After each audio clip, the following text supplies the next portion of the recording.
Hello?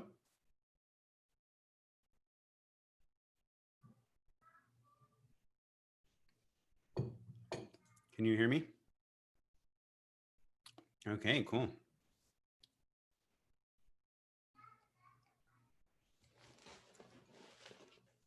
Can you see me?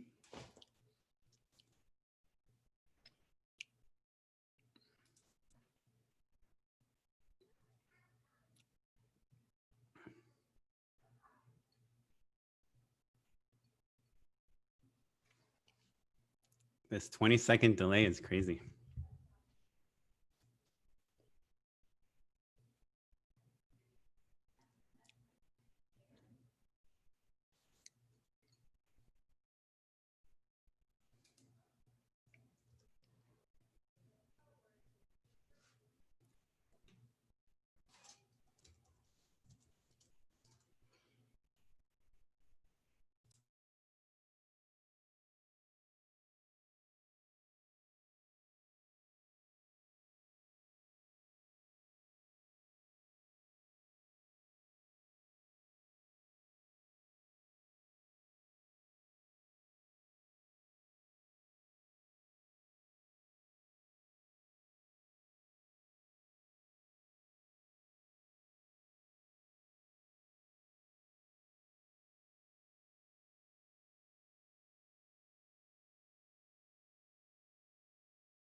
Hey, Oren. Hey, can you hear me? Yeah, how do I sound? You know, your usual voice. Oh, are you hearing me out of here or out of here? Under You're your here. mic. On my mic. Nice. Nice. All right. Well, I think we're probably on YouTube right now. Yeah, 7 people watching. Ooh. Hi, 7 people. Awesome. Well, I think we've got a couple people in the waiting room. Oh, cool. Do we have, are you recording the Zoom? Uh,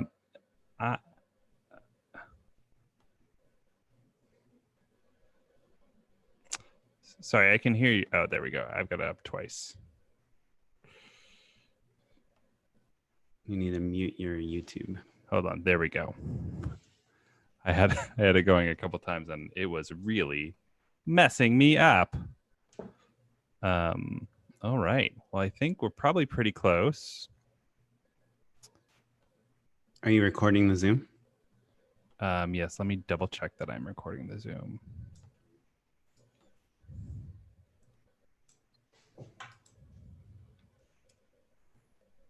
Okay, we are definitely recording now. Live on YouTube. Look at this. Oh man. Well, Oren, who do we have up first here? Pablo Gallo, 7 All right, p.m. Pablo. A patron. Should we get started a few minutes early? Is he in the room already? Oh no, he's not actually. That's true. We've got Liam and then we've got Paula.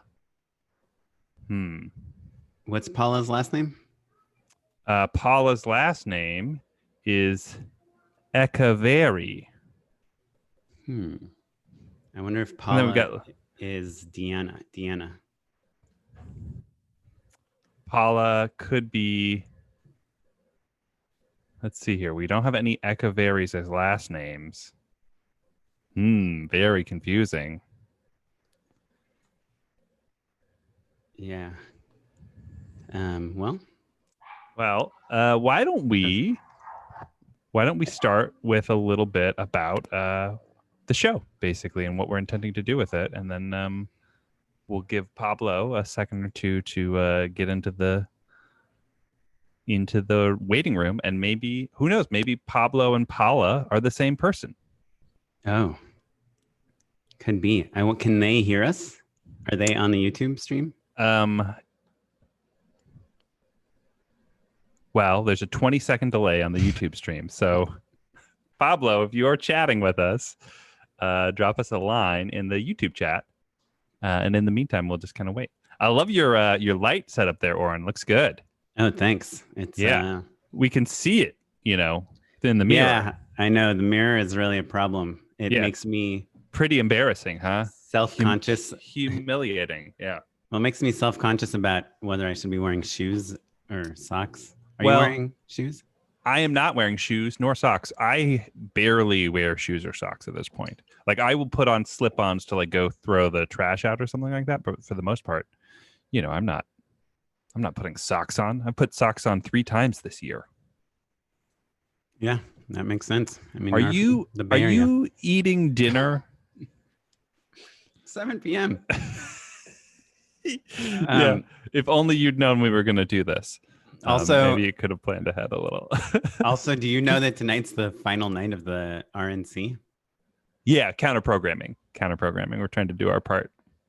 Donald Trump is about to close out the Republican National Convention from the White House. Hey, look, I just saw Pablo entered the waiting room. Yeah. Cool. Let's do it. 7 p.m. Here we go. Do you want to give us a little setup in terms of how do I sound? I sound okay here, like this? Yeah. Incredible. Let me back it off just a touch. Yeah, set us up a little bit, Oren. Tell the folks what they're about to hear and what we're about to do. Sure. We are doing our first Just Shoot It office hours. We wanted to do a live event that was different from every other live event you've seen where somebody interviews someone else on Instagram and it's awkward for a lot of the time and not very personal and there's no real reason to be there live. So we came up with a way that we can interact with our listeners live. Yeah. 12 lucky just as or awkwardly. unlucky listeners. Just as awkwardly. Yeah. And with even more technical difficulties. Yes. And I will try to be nice. Yeah. So we've had a lot of people send in their work, things they want to talk to us about. And so we're just going to kind of hop in. Oh, Pablo went away. Pablo was here and then he left. Should have let him in. Should have let him in. Yeah, 10 minutes. Oh, here he is. He's back. Okay. Here we go. Let's do it. There's no setup needed. Joining. Here we go. It looks like he's going to turn on his video, and I'm asking him to unmute as well. Pablo, hello. Welcome. Hey. Pablo. Oh, my God. How's it going? You made it. Pretty good. I was actually Paula. She's my wife, and I was using her laptop. And I was like, oh, my God, they can't hear me.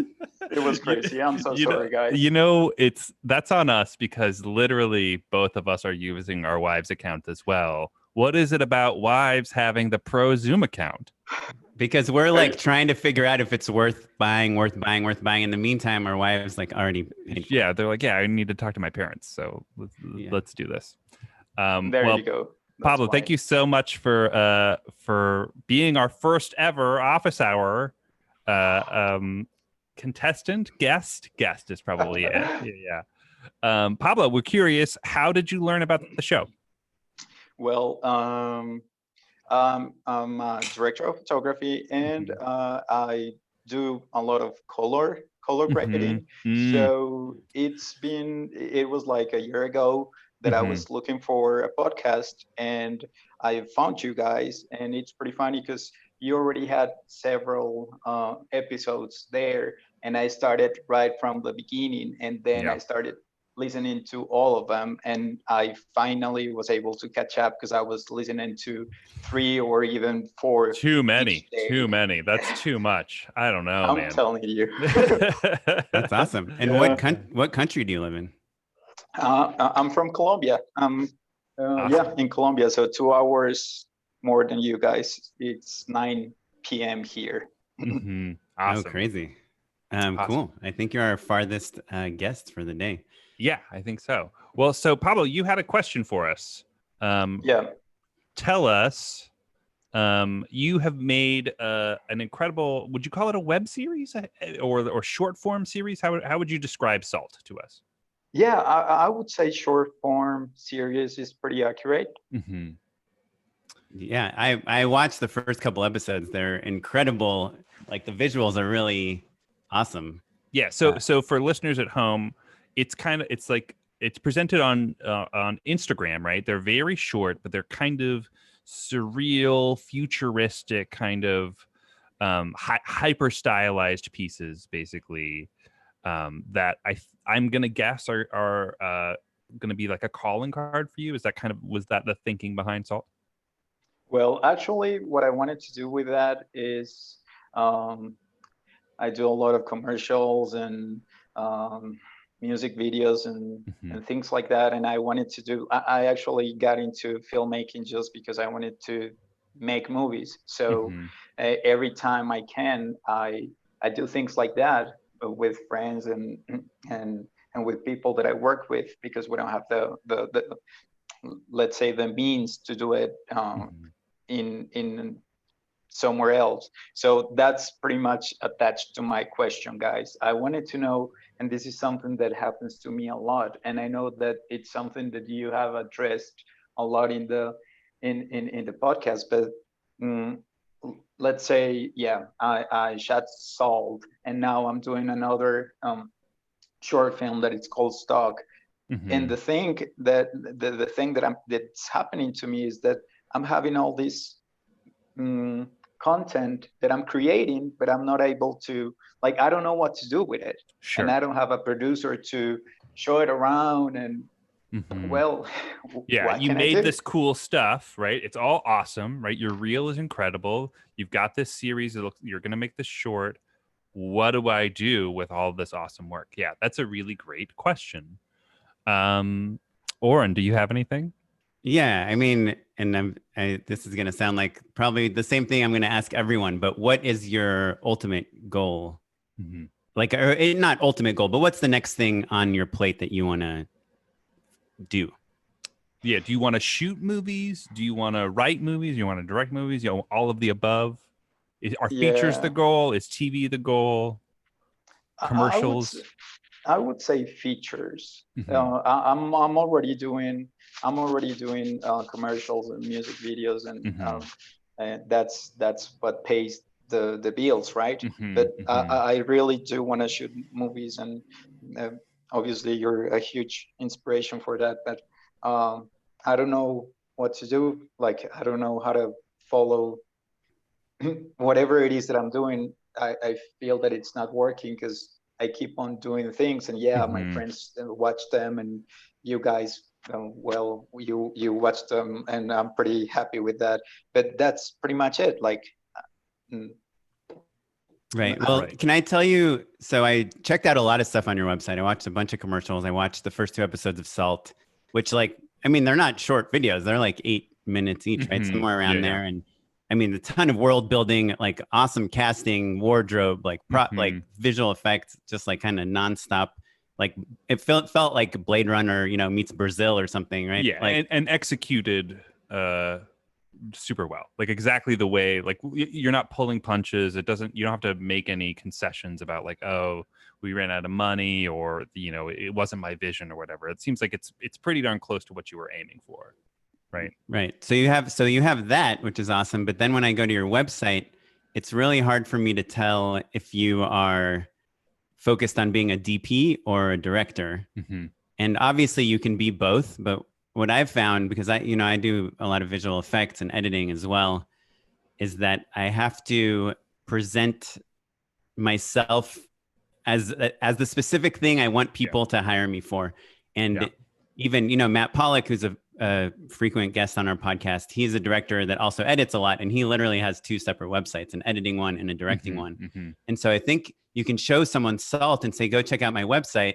And they see Salt and they're like, wow, this is incredible work. I wonder who this person is and what they're up to. And then they go to your website and they're like, oh, he's a DP on this commercial and he's a Mm-hmm. DP on this, short film or whatever. Maybe did he direct Salt or did he just shoot it? Yeah. And And I would say I think that's you're right on, Oren. I think telling people more explicitly what it is you do, I think will help kind of, because the work is so good.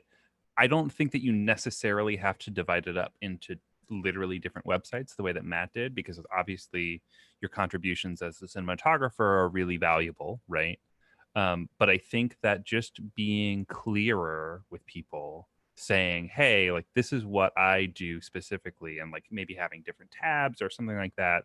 I would look at other filmmakers who have the similar challenge, right? Of being great shooters and also being narrative filmmakers, and like kind of dividing it up a little bit more, I think might get you there. Maybe throw a little tagline, like something that just kind of spells out specifically, hire me to do this thing, right? Like Oren never puts that he did the VFX on a commercial that he did, even though sometimes he did and sometimes he didn't. Do you know what I mean?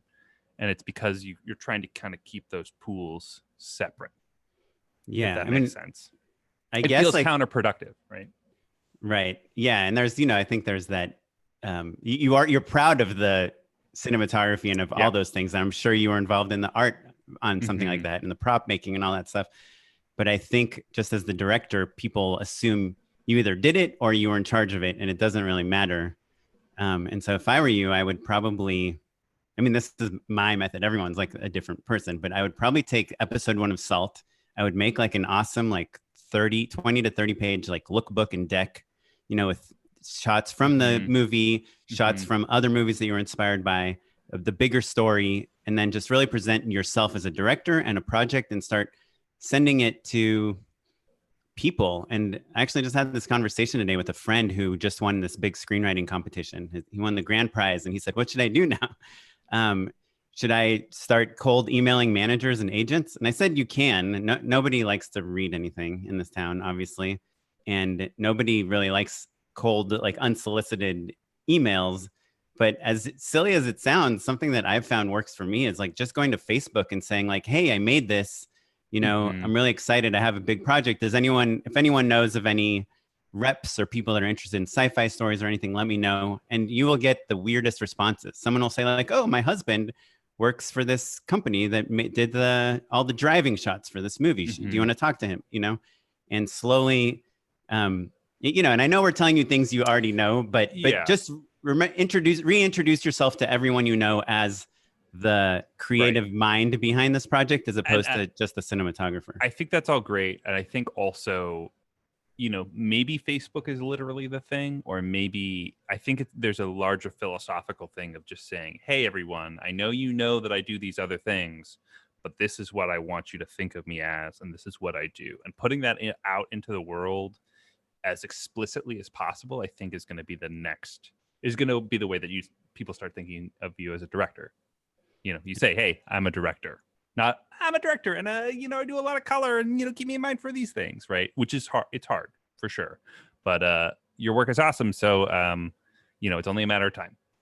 And my pitch to Matt right now, live on the show, is that we'll tweet out like the work from the people we talk to and stuff. So yeah. So sure. As an inkling, just like one of the things that you can do is just show it to everyone. Because it's really good. Yeah. And I know that you know that. But yeah, any sorry, we talked this whole time. Any other words, questions, comments, insults? Well, not really, guys. I know you said we're not supposed to do that, but I just wanted to thank you from the bottom of my heart. Like you've really been an inspiration, and I do work like a director of photography, but then I started doing direction, and I started directing because I started listening to you guys, and that makes me happy. So I'm just really grateful. That's pretty much it. Thanks, man. Well, thanks. We'll take all the credit. Yeah, and maybe we'll even send you some footage to color correct for us. Yeah, careful. All right, awesome, Pablo. Thank you so much. We're only 3 minutes behind on the first guest. I feel pretty good. Yeah. Thanks for listening, Pablo. We'll talk soon. Thanks, Pablo. Bye. If I hit stop video, does that work? Great. Hey, look at that. Awesome. All right, next up, we've got our pal Liam. Liam is about to move to LA. He's just finished up a few short films, and he's coming out of his senior year of film school. Liam, here you go. You're coming on in.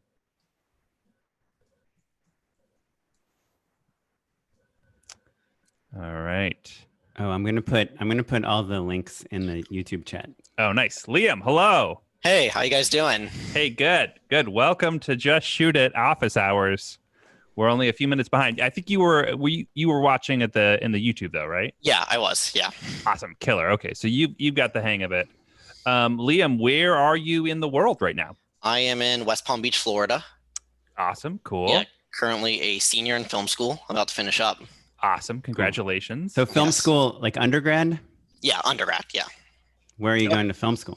It's a small school called Palm Beach Atlantic University. Cool. Yeah, Awesome. a lot more equipped than I thought it would be for a small school. Good. Yeah. Yeah. Well, Plenty of we saw your short film, and it reminded me, as I'm always jealous, basically, of the next generation of filmmakers, because the gear that they get to shoot with at a young age is just a million times better. And I feel like we came up in an era where like older filmmakers were like, "Oh, if I had the tools that you kids have." Mhm. So it keeps getting better and better. No, yeah, it was awesome. We got all the equipment free from my school, and all I did was pay crew and cast for food. That was Killer. it. Awesome. Oh, nice. That Chipotle app, man. Yeah. That's the best. You pass gotta that hire around. Really skinny people because you're like, that person doesn't eat much. Yeah. Is it okay if I post your reel in the chat? Yeah, absolutely. Yeah. Okay, cool. Cool. I did it. I wonder if these are clickable.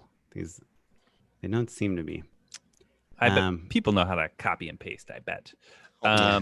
Push comes to shove. So Liam, how can we help you? What is your question, buddy? Let me pull up my notes because I was thinking about this. Mm-hmm. So basically, I'm planning on moving to LA around next August, Mm-hmm. and I guess Hottest month of the year. yeah, I heard. You'll still have 3 more months of summer though, so He's that'll coming be good. from Florida. It's not Oh, like that's Yeah. true. Yeah, you'll be It's like, just- oh, this is dry. This is It's great. just the humidity to the dry heat, so yeah. that's gonna be fun. Yeah. Basically, I think my biggest thing is like how to get into directing there. You know, Mhm, like how do you start getting like paid work? How do you even get like those opportunities to come up? Mm-hmm. And I think that's sort of like the thing that That's the big I'm question. constantly wondering. Like, how Yeah. to get into directing. I think that the true answer is that you need to come and like make some friends and help them, Hmm. and then help them out, and then they'll help you make things together, practice, become a part of a community. Maybe there's I think when Oren and I were first coming up, there was Channel 101, which is still around, which was like a community of filmmakers who were all on a pretty regular basis making like short films that were serialized, and they throw big parties and stuff like that. But I think there will be different groups that kind of form and like come into popularity and they'll go away. Being a part of those, I think, is really helpful. But really, the more you can help other people and they can therefore help you and reciprocate, then you'll all get better together. Because it's going to take some practice and some time and like putting yourself out there. And so just being smart and hustling, I think, is going to be the answer. Like I don't know any. I can think of one person I've ever known who like out of film school was like, now I am a working director. And it was John Chu, and he had made like the best short films you'd ever seen, the best student films you'd ever seen, and then also had like a very specific niche of like being like a dance and musical director who was also maybe just born with political acumen. Basically what I'm saying, one person is a genius that I have met, and every other like regular person just takes a while to work, Well, Liam, are you moving out here with anyone you know that works in film? No one I know who, well, probably my girlfriend, and she is also a film major, so we're both gonna go try working in film. Cool. Yeah. But there aren't any other classmates of yours that are graduating that are like, we're gonna give it a shot. People say it, but not a lot of people actually do it because it's far from Florida. Sure, fair. Yeah, totally. And do you have like a runway like of cash, like of time you'll be able to survive without getting paid work? Well, I'm lucky. I have a very good job, which is where I started listening to you guys, is because it's a desk job, but I get paid well. So I have plenty of time to listen to the podcast. So that's like this summer how I found you guys. But yeah, so I've just been saving money like crazy saving this money, past 3 years. Sure. Well, yeah, Yeah. that's awesome. I mean, the way I did it is, Matt went to film school here, so he kind of finished school and he had a big Yeah. network in LA. I went to school here too, but not in film at all. So I had zero network, and I just like went on Craigslist and just did free jobs. And I actually did some USC student films. I was, learning on the job. I didn't even know how to do anything. You'll be like way ahead of me. And literally after you do like 3 crew jobs, someone will say like, "Hey, you want to best boy grip this thing?" Or, Yeah. If you're into crew work, if you are trying to focus like just on directing and writing, then, yeah, then I don't know. You can maybe look for an internship. I think, there's the agency path. Kind of depends if you want to be more on set or more on the Hollywood side of things. I think definitely like being on set's always great. It's such a good experience. It's been weird not because of COVID, because we usually have stuff going on here. Sure. Yeah. Yeah. I think then, like looking at Mandy.com or how do people crew nowadays, Oren? Like back in the day, you would get on Craigslist. I mean, also honestly, Facebook. A lot of like find a few like Facebook production oriented groups. I think will be the way to go. But it's also like, yeah, if you just do a little bit of work up top, then you're good to go. Yeah, Andy Young, who's in the chat, who's an editor who used to work for Rooster Teeth. He came from Austin here, and we knew him right when he moved here. He basically got a lot of editing jobs, which if you do post, that's another really great way in, because people are always looking for editors, and he recommends you wait till COVID is over, Yeah, until you move here. But yes, that is true. That is probably good will thinking. Be by August, I'm hoping. Yeah. And Andy also says Facebook groups, like join all the film Facebook groups, Florida Film. I mean, there's a huge community of filmmakers in LA from Florida, like a lot of Full Sail people, a lot of like Florida State, University of Florida. Like, so I would like link up with them and really, you'll find your team pretty quickly, right? Like Oren's example where he's just started doing stuff on Craigslist. Like he started hanging out with AFI kids and then like my friends. Do you know what I mean? So like I spent $100,000 on film school and know the same people. You know what I mean? So I think it's like if you're just down to hustle and like not complain a ton and like work hard and like be chill, you'll be fine. Yeah. And one last thing from the chat, Andy recommends Blue Collar Post Collective. I think it's a group that if you do you edit your own stuff, Liam? Are you? I do, but it's grueling for me. Okay, you don't enjoy it. Yeah, that's why I filmed this right before COVID. I sent you guys the short film. I don't know. Yeah, for sure. Yeah, shot it. We wrote it Wednesday and we filmed it the next Sunday. Oh, cool. And, the production value is awesome. I love that the older woman. I really liked her. Was really great. Oh, she was on. Like it made me so certain I wanted to direct working with her. Just a great actress. Cool. Yeah, and that's the other thing. If I may recommend one of our own episodes, Sam Zwiebelman, who created that show Pen 15, co-created it.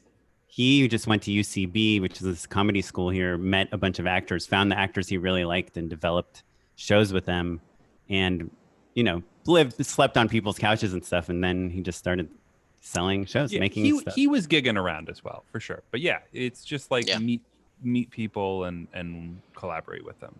Yeah. But we are very supportive of moving to LA. I'm very excited. I have senioritis because of the plans. Yeah, and being cooped up in that apartment too, I bet. Yes. Yeah. Awesome. Well, thanks so much, Liam. Good luck. Let us know when you get to town, and hopefully we'll see you at a live show. Yeah, which is another good way to meet people and collaborate and stuff.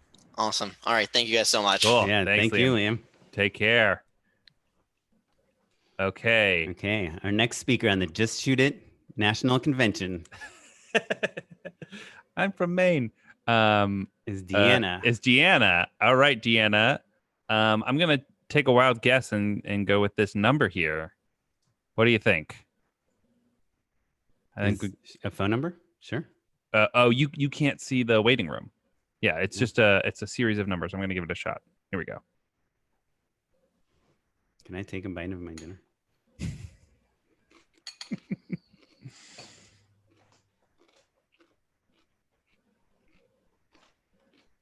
Hello. Hello. Are you Deanna? Oh, wait, hold on. I'm going to ask you to unmute.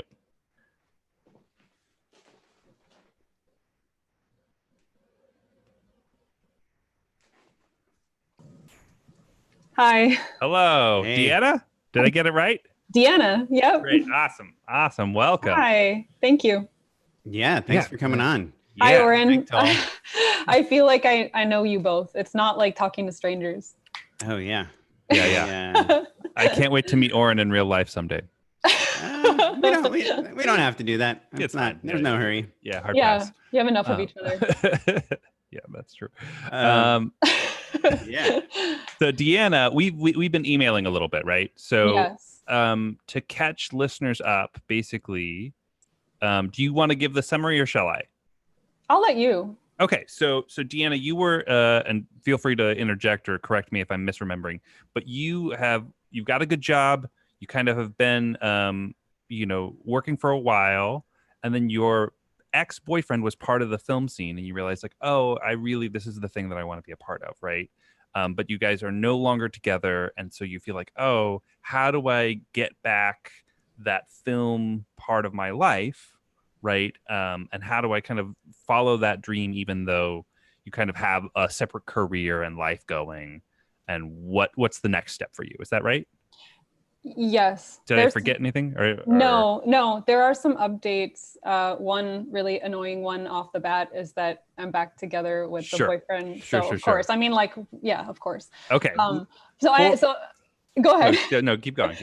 So I am still, thankfully, I mean, as a nice byproduct of that, like working on this documentary still. So it's a nice way to get some skills. But I think regardless of like who I'm in a relationship with, it's good to have your own path, right? And 100%. not reliant on somebody else. So my question in a nutshell was like, am I too old at 36 with a completely different career path? Not that there's not transferable skills. Like I think there are, but am I too old to have a film career at 36? And your answer was absolutely not. Yeah, 100% not. I think that there are a lot of important questions to ask yourself that kind of each answer, there's not a right or wrong answer to them, but we kind of outlined them a little bit. Yeah, I guess you gave me a very well thought out and I'd say like actionable response. Cool. Great. Being the 2 points, right? So you suggested that I find an area to specialize in to self-teach. And so I think I've identified that area. And then you also recommended like looking for free work, looking for volunteer work opportunities. So I have some specific questions actually around those 2 points that you gave. For sure. Can I ask Deanna 2 questions before we answer yours? Because I think they're relevant, which is one is, where do you live right now? I'm in Phoenix. Okay. And what was your other career? I worked in public policy. Okay. Great. Yeah. So for the legislature. Doing research and writing. Oh, cool. Gotcha. Writing like legal stuff or like persuasive stuff or like grant writing or what kind of? I wouldn't say persuasive, but informational, but definitely like not very creative, like very like neutral tone, informative. Right, okay, cool. Right. That makes sense. Yeah. Okay. So then for listeners at home, the things that I outlined, like you said, were how to self-teach and then how to volunteer, basically. But I think even in the broader sense, I think there's also the question of like, is it important that this is your career? Or could it just be a hobby? Or is it okay for it just to be a hobby? I'm laughing at the chat because Oren is talking shit in the chat. So okay, no, not about you. Hopefully not. About me, of course, about me. Yeah. I won't obsess over that comment. Yeah. So, but is it important to you that you're? That's a really good question, because I think if I were younger and I didn't have a child, I could like throw caution to the wind and say what I'm really feeling, which is, well, of course this has to be what I do, because I feel passionate about it. But like, yeah, you get older and you become a little bit less idealistic, and you realize that sometimes you just have to like pay rent and pay for your child's school, and there's practical concerns, right? I think like right now personally feels like a turning point for me. Like either I make the decision to make this my career and start catching up and getting myself into a good situation, or live a normal life. Sure. Yeah. So, Yeah. I have Yeah, sorry. go for it, Owen. I Yeah. have so many thoughts on this, and for full transparency, Matt and I actually argued about your question before he emailed you back. you said I was too old to do it. No, I did not say you were too old at all. We talked about the difference between documentary filmmaking and narrative filmmaking, and how with documentary filmmaking, from my point of view, it's like you can start at age 75, that because it's so much more about how you find a way to connect with the material and show that. And the filmmaking part of it is important, obviously, in the storytelling, but a lot of people have like a natural instinct for storytelling. And there's a lot of people, in post and everywhere else that can really help you. In narrative stuff, if you want to direct, a Marvel movie is like my example, 36 is definitely not too late to start, but it is, I think, an age where you have to start like kind of showing people why your life experiences up until now make you the right person for this thing. And like I do a lot, I'm going to point you to one episode of our show, and Matt gets mad at me because I reference her every single, like on every other episode. But Oren's only listened to like 6 of our episodes. So, but Augustine Frizzell, she was on our podcast, and she was a single mother. Yeah. She was in, I think, her mid to late 30s. And she directed a feature film that got into no film festivals. And then wait, did she redo it? She redid it. Yes. Okay. So I've heard this episode. Oh, okay. But I'll re-listen. But she's also a mother. She started kind of, did a career change. And then, she directed the pilot for Euphoria on HBO. So she, like, there's no stopping you if you are really, I think, passionate and dedicated to doing it. This other friend of mine, Drew Droege, do you know him, Matt? I've met Drew a few times. Yeah, he's so funny. Yeah. He just sold a show to a streaming service, a feature based on a one-man play he made, which was about him turning 41. So, your age, mid-30s, is like not at all too late. Yeah. And so many people get discovered later in their career. I know like social media and everything is kind of saying like, 30 under 30, and look at all these young stars. And that is a thing that happens. But to be honest, like the people that work long and hard and sell, the guy that made billions, who also has a podcast, like when he pitched that show, he was in his 50s, and he was like, if this doesn't go, this is the end of it. Like, this is my last chance. He had written Rounders, and he had like some history in the business, but it's never too late, but it's important to be passionate about it. Right. Without a doubt. So Deanna, is your path to stick with documentary, or do you want to go into scripted? I like both. Like, I think I like documentaries that have a cinematic feel to it.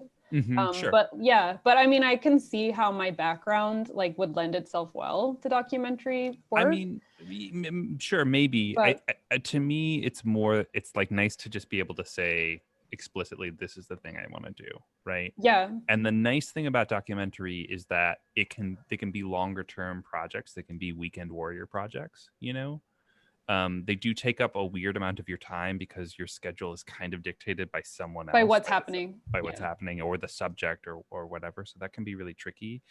The thing that Oren and I were arguing about is about whether or not, how easy, quote unquote, it is to make a living as a documentarian. And that probably not easy at all. So that was what I had said. And I think that in the feature world, there were definitely big sales that are really exciting. And there are people out there who are just kind of, that's their stock and trade, and they make documentaries and they make a living doing it. And there is television is doing a lot of that work as well. you have to have a couple big breaks in order for that to happen. If you're doing more lifestyle or branded stuff, I think that's where Oren was coming from. Those shorter form kind of commercial style pieces, you can, if that's kind of what you're drawn to, then maybe there's a way to carve out a niche doing that work as well. Yeah, I have not done like one commercial in the past 5 years where the agency didn't say they wanted people to feel authentic, which is the same thing as saying like they wanted to have like a documentary feel. It's become more like narrative, I think. In its book. So yeah, I'm not opposed to it, but when you said to specialize, like the first thing I thought of was like, well, I actually do love all parts of the filmmaking process. Like I think Predator is the ultimate destination, but but I could see myself getting really excited about editing, like as a way to, because that's what excites me. Like if I shoot something, I just like, my sweet spot is now going home alone to look at what I've just captured, like not necessarily being on set. So yeah, I have thought a lot about that, and thanks for your response, because now I know kind of like where to focus on self-teaching. So that I can offer those skills.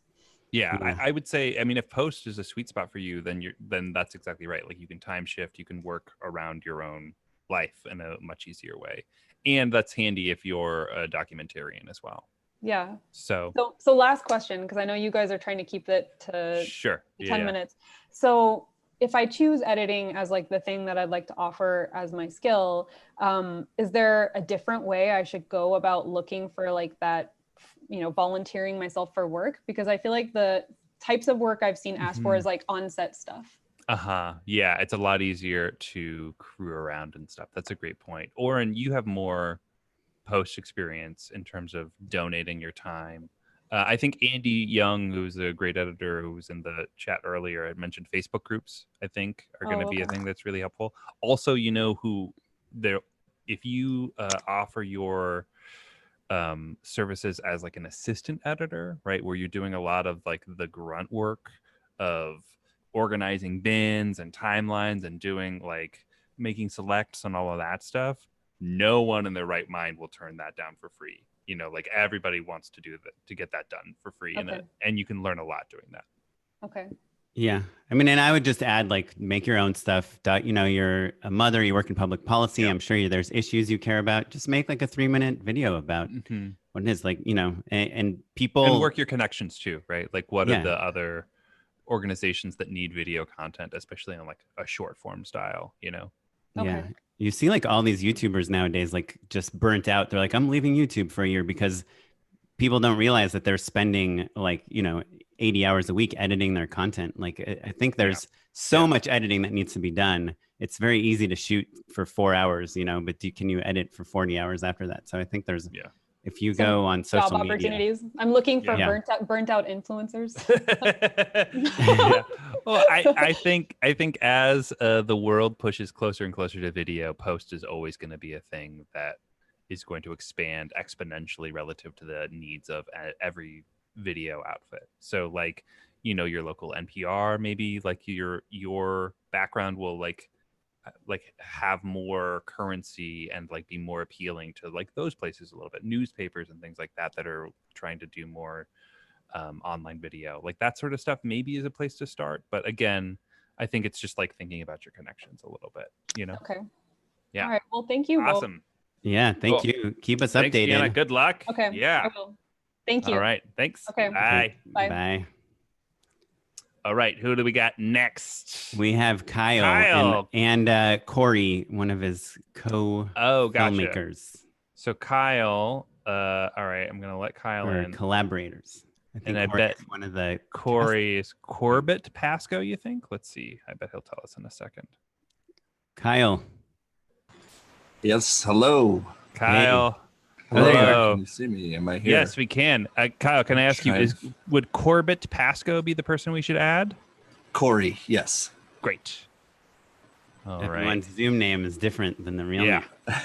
Yeah. I'm just making your Zoom name is the name of the street you grew up on, and sure.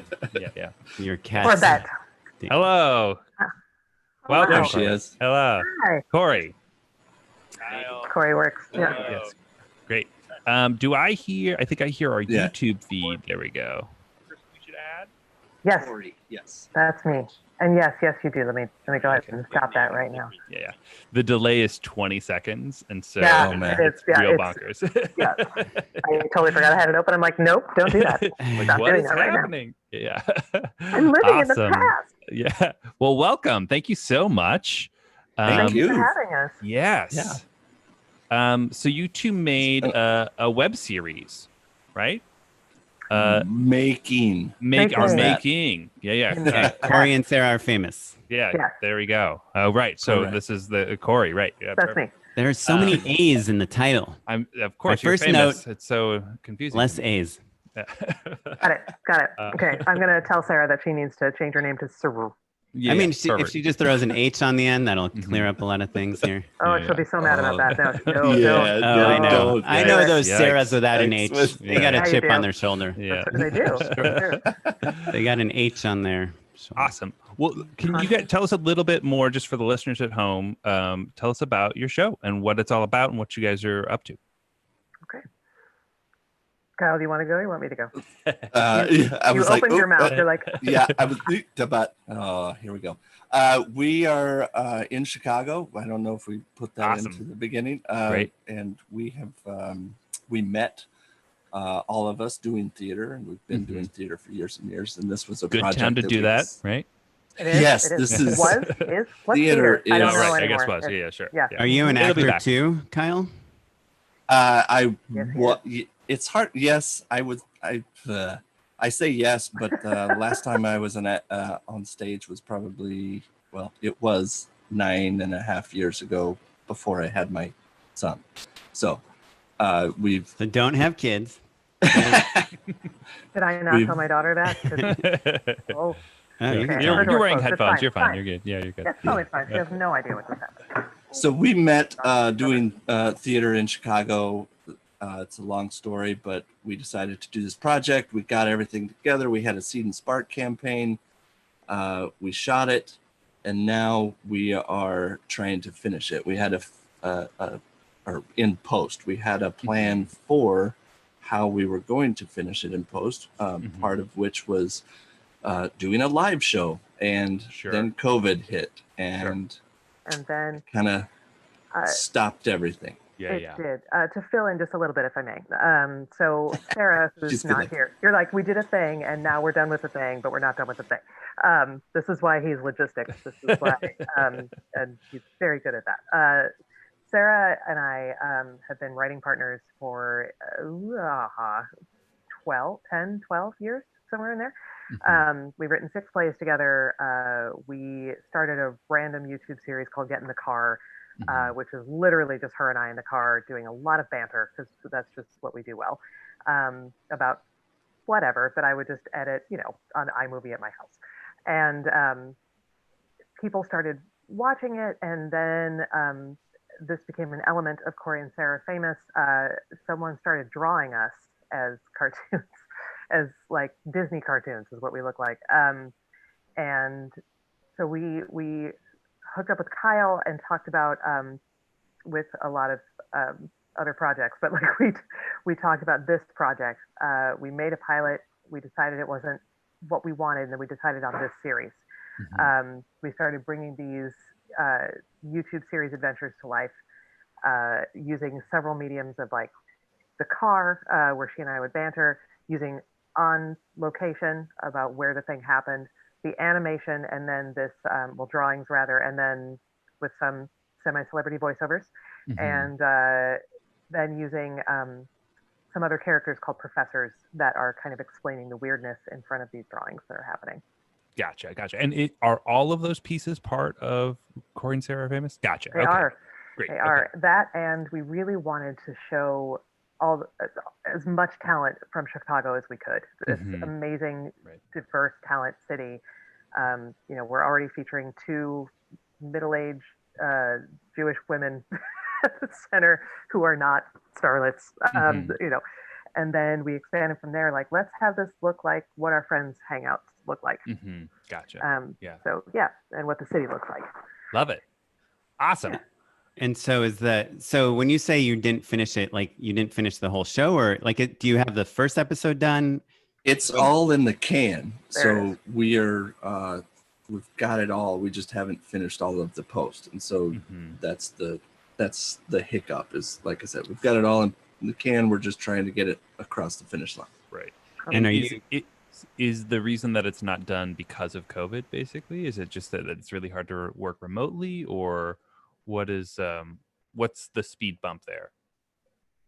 Well, like I said, the live show was supposed to be the funding to, like, we were going to raise money basically through a live fundraiser. Gotcha.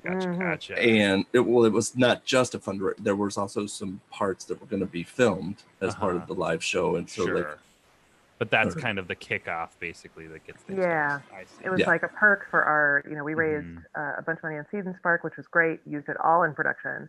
So then, can we ask how much you guys raised? Yes. It's honored. What did we say total? We raised 16,173, I think. Oh, thank you for the rounded. That's the combo to my luggage. Is cool. Now I know. How many episodes did you shoot? 6. And how long are they? 5 to 7 minutes ish. Okay, so about a half hour's worth of content. Right. Yeah, that makes sense. Yeah. Okay, cool. And then who's cutting it? Is that you, Kyle? Yeah. Who also directed 3 episodes like this. He's like, oh, this is on my plate now. I see. So you did not want to direct?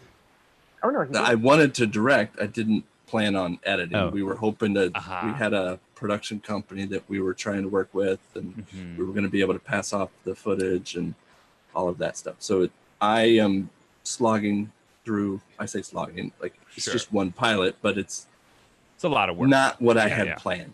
Right. Well, have you met Deanna Bechtel and Liam Devine? I was just gonna.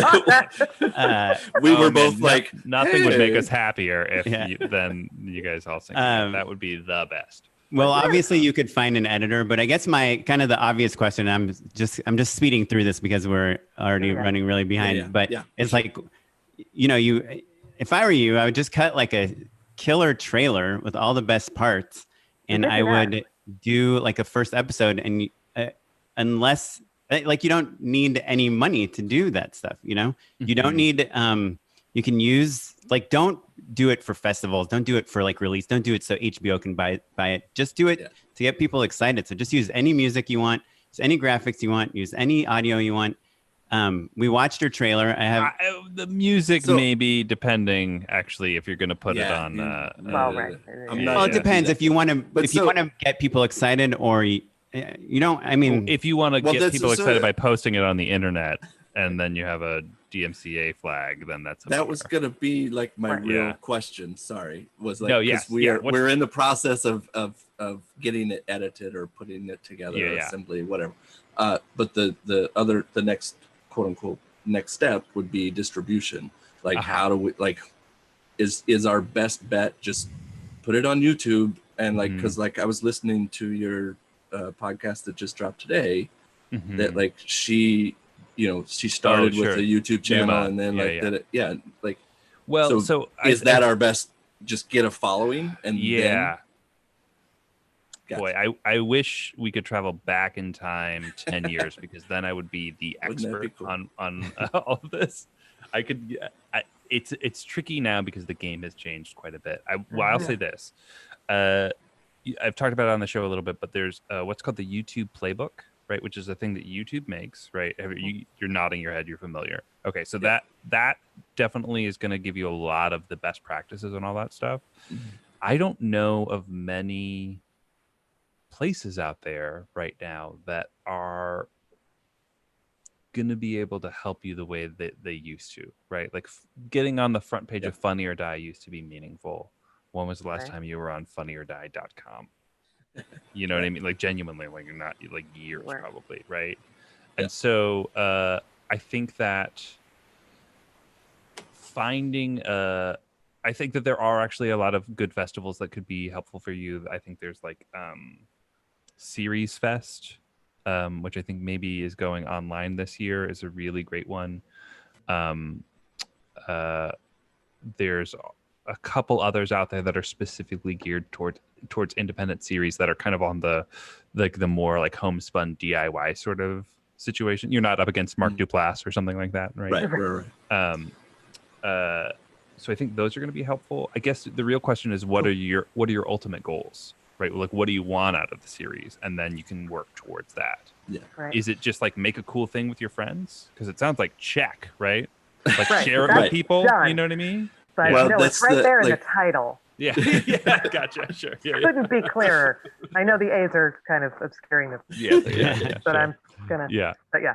No, I mean, WWW?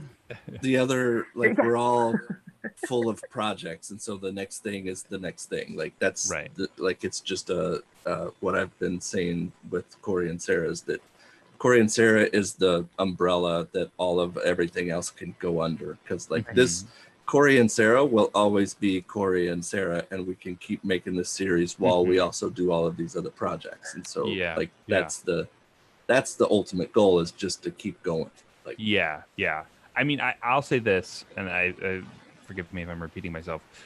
So my web series, which was the third one that I did, of like after doing a couple other different ones, the one that really kind of helped me into my next phase of my career, people didn't really start watching it meaningfully until like the beginning of the second season.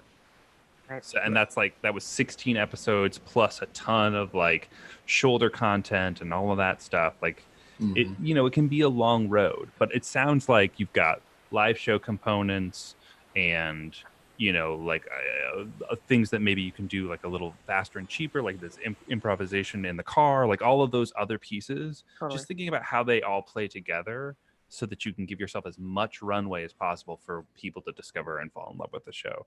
That's going to be the thing, Yeah, we try to get as many names as we could attached, and we have more for season 2 that we're going to try to do. But I would like to tack on one question, because one of you started and said you saw the trailer and I thought there was feedback coming. And that was me. And by the way, I'm like kind of, I don't know. Matt and I are a little don't have the same exact strategy on this. I think how the it is, show works, right? I think it is possible. So boring, yeah. Like you look at High Maintenance, you look at East Los High, you look at some shows, Broad City, that did just keep pumping them out, and they got really popular, and someone discovered them. Broad City never got popular. That's false. Sorry, it was okay, but it was Amy Poehler saw it. They got Amy Poehler is what they did. Yeah. Right, yeah. And they got a producer. The guest cast, I think, is helpful, especially if they can send it to people. But like at the end of the day, people aren't gonna like, buy your show or give you a deal because you got Tosh.0 to save 2 things in like an episode, right? Like, so I think getting it in front of like producers and people like that, I think is more, I would focus more. If you can get cast easily, obviously do that. And hopefully they can show it to people. But I don't know. To me, the like making like 20 episodes until it hits model can work, but it's just a lot of work for zero money, and you'll be like bumping your heads the whole time saying like, well, who's going to pay for this? Well, why am I editing this one? I'm very old, so I don't have that kind of time. Yeah, no, I also have a kid, by the way. I get like the not having time to do anything. Kyle has 2. I don't understand how that works. Well, it's beyond hope for you. Yeah, you're done. No, I think they entertain each other. Anyway, so I would like work on that trailer. I watched the trailer. I think I love the casting. I love that the diversity and all that stuff. And I think that is an important element of the show. I wouldn't sell the show on diversity. We get people pitch it all the time. They're like, look at our diverse cast. Like, it was all this, specific type of person or culture person. I'd love more story and harder jokes in the trailer for sure. Yeah. And this show is obviously it's filled with great one-liners. Like I want them sprinkled throughout a little bit more. Like there's a lot of like fun cutaways, and like you can tell like there's so much heart and soul in the show, and I just want to feel that a little bit more. Maybe the music and the montaginess is drowning that out a little bit, I would say. Yeah, I would watch a trailer to a show like Jane the Virgin or something like that, like a comedy, and see how plotty it is and how set up and payoff, and this is what the show's going to be about. Because I didn't really get that. From you, I got, here's a montage of some of our favorite funny moments. And I'm assuming it's about Sarah and Corey trying to become famous, but that 100,000 what do they shows do about in that. order to become famous? Yeah. Show me. Yeah. It's not linear. Gotcha. The Sure. episodes are not at all, and there's just random kind of adventures in a way. But Uh-huh. I love that feedback. That is excellent. Yeah. Like good Yeah. one-liners and Look, it's okay to be like, to set that up in a fun way, maybe with some like title cards or something. Like, you never know what's going to happen next, or a better version of that pitch. Like. No, I'm gonna write that down. That's it. like Gold. that's it. Gosh. Wow. Yeah. But my it looks really condolences, fun. guys. And it's awesome that you already have one of the hardest things to get, which is like a really strong cast starting out, Yeah. You're with real actors. A lot of people that send us shorts, they're using like their friends and family from Mhm. wherever they live, which is not a theater town. So you have kind of the hardest thing taken care of already. Yeah.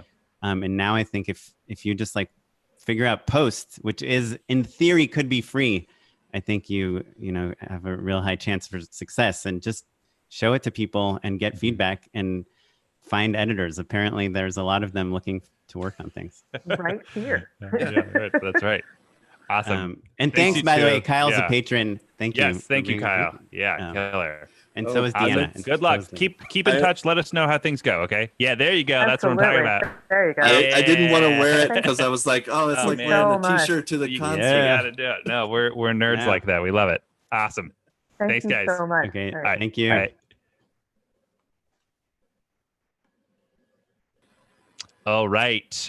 Who do we have next, Mr. Oren? How are we doing on schedule? How far We're- behind are we?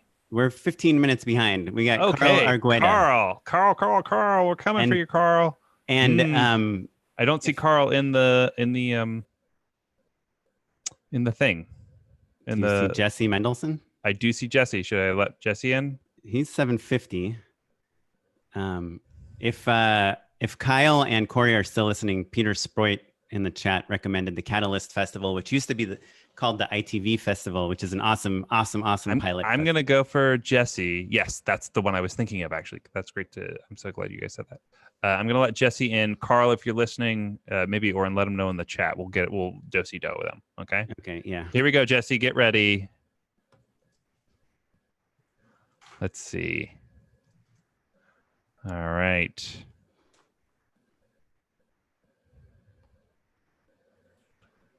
Jesse Mendelson. Hello, buddy. How's it going, man? Yo, Hey, good. How are you? JM, another Good to patron. see ya. Yeah. Yep. Hey. Jesse, how is it going? What's going your all right. life like? You've got a web series you want to talk to Yeah. us about? Mhm. You shot it like 200 years ago? No, Yeah. It was in 184. 1884. 60 years. Yeah. Perfect. Jesse, set us up. Set the world. Set the table for our audience at home. Tell us a little bit about your show. Sure. It's called Wagon Tales. It's set in it is set in the 1860s. It's set in the Old West, sort of post-migration. It's a sitcom, so that's Yeah. It's like a funny Oregon Trail, right? yeah, exactly. Yeah. Yeah. Killer. I was like, I wonder if the inspiration for this was Oregon Trail, It was part of Video the game. conversation, but Yeah. not exactly. But yeah. or was it Oregon Trail? Who knows? Woof. Oren. Yikes. So Jesse, how can we help you? What's going on? So I feel like with it, there's a lot of stuff I love about it, and I think there's a lot of things that came out great, but there were a couple of mistakes I feel like we made. Which is kind of the point of early web series, right? Exactly. Exactly. It had been a while since I'd made anything, and I was like, I just have to do it. So Yeah. I got my friends together, and we got their friends and their friends' friends, and we all made it. And I feel like the comedy, some of it came through when there was conflict, and some of it's a little too random. Mm-hmm. And I feel like, but I also wanted to try something with the one location just inside the wagon. Right. We built the wagon, and Yeah. we had So a lot for of fun listeners with at it. home, it's like literally like a covered wagon that you kind of like your set is basically just like a large, vaulted tent basically, and everyone's kind of like rolling along in the wagon basically together. Mhm. Yeah, exactly. And thank you.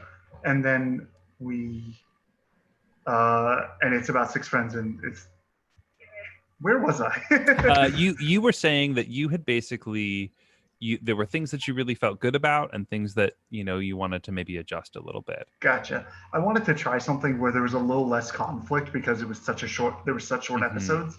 So we tried to make the conflict a little trivial. And I think that's one of the two places that we lost, that I feel like we lost it. Other people disagree, but Sure. And it's sort of balancing that like feel good, happy time sitcom style with actually having meaningful conflict. Sure. Yeah. I mean, I think the magic trick that sitcoms often will pull off is that there is conflict. It's just you're having fun watching them solve the problem. Do you know what I mean? It's like, basically every episode of 30 Rock is like Tracy's doing something crazy and Liz needs to figure out how to stop him from doing the crazy thing. So she asks Jack for help. That's basically the show always. Right. Or even Seinfeld. It's like Kramer's got a neon light outside his window and he can't sleep. Right. Like That's it doesn't have have to be to solve. Yeah. It can be Did trivial. They really solve that one though? I don't think they do. I think I think they just turn on. Yeah. Anyway. Seinfeld's a tricky I'm afraid one. I'm too young for Seinfeld. No, yeah.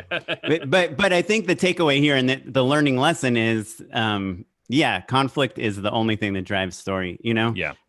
There's no reason to tell the story if there's not a problem to solve, and there's no problem if there's no conflict. And so and that helps comedy. Right. Like if your goal is like, let's make people laugh and let's give them a good time and like have it feel light and feel good.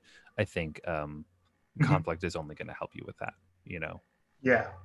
Because it's one of those things where you think about what level of stakes you have, and the stakes were very low. And also we decided to have 6-minute episodes and have a 30-second theme song in every episode. Sure. Yeah. I don't recommend that. Yeah. We got complaints in episode 2. I think also when we talk about stakes, I think it's very easy to conflate philosophical stakes and physical stakes and emotional stakes. Right. And so just because your characters aren't fighting good against evil to keep and blow up the Death Star because the Death Star is going to blow up a planet, that doesn't mean that the emotional stakes can't be super high. You know what I mean? So like Kramer's really driven nuts by the fact that he's got this light coming through his window. And so I think a lot of comedy can come from emotional stakes, like egos battling and things like that. And that is just as important as things exploding, basically. Right. No, that's good to know. Well, what's next? Are you trying to figure out what to do with this web series? Are you trying to figure out what to do next? Are you directing other things? Yeah, I was planning on directing a short this year, but then life happened. So sure. Yeah. But so I spent the time writing. It's like you focused. I think you guys you've been working on that a little bit. Sure. Yeah. But yeah, so I've just been focusing on writing, and then getting a short ready so that whenever the opportunity presents itself, I know what I want to shoot. We're all going to be vying for those cameras as soon as that vaccine is out. Let's go. I'm not gonna that one Sony A7S III. I'll keep my plan a secret then. I would say though, Jesse, just based on watching your show, I think it's funny. There's great parts. There's like some really great casting, and I think the whole premise of a sitcom in the 1860s is like awesome. And I think that's kind of the selling point, really. If you are telling people like, hey, I made this sitcom, takes place in the 1860s, and now here's my next project. My one piece of advice would be, like, I would just try to really focus things down. I mean, obviously with COVID, like you probably don't want to stick like 8 people in a wagon again for a while. But I do think that that show, like it's really hard to shoot a scene with 8 people, it's hard to move them around. It's hard to be cinematic. It's hard to go over shoulders and get dynamic angles and move the camera. And I think when you're making a short film, like part of what you want to do is you want to show how you're using the visual medium, right? Why this is better than a stage play. And I don't mean better, like objectively better. Right.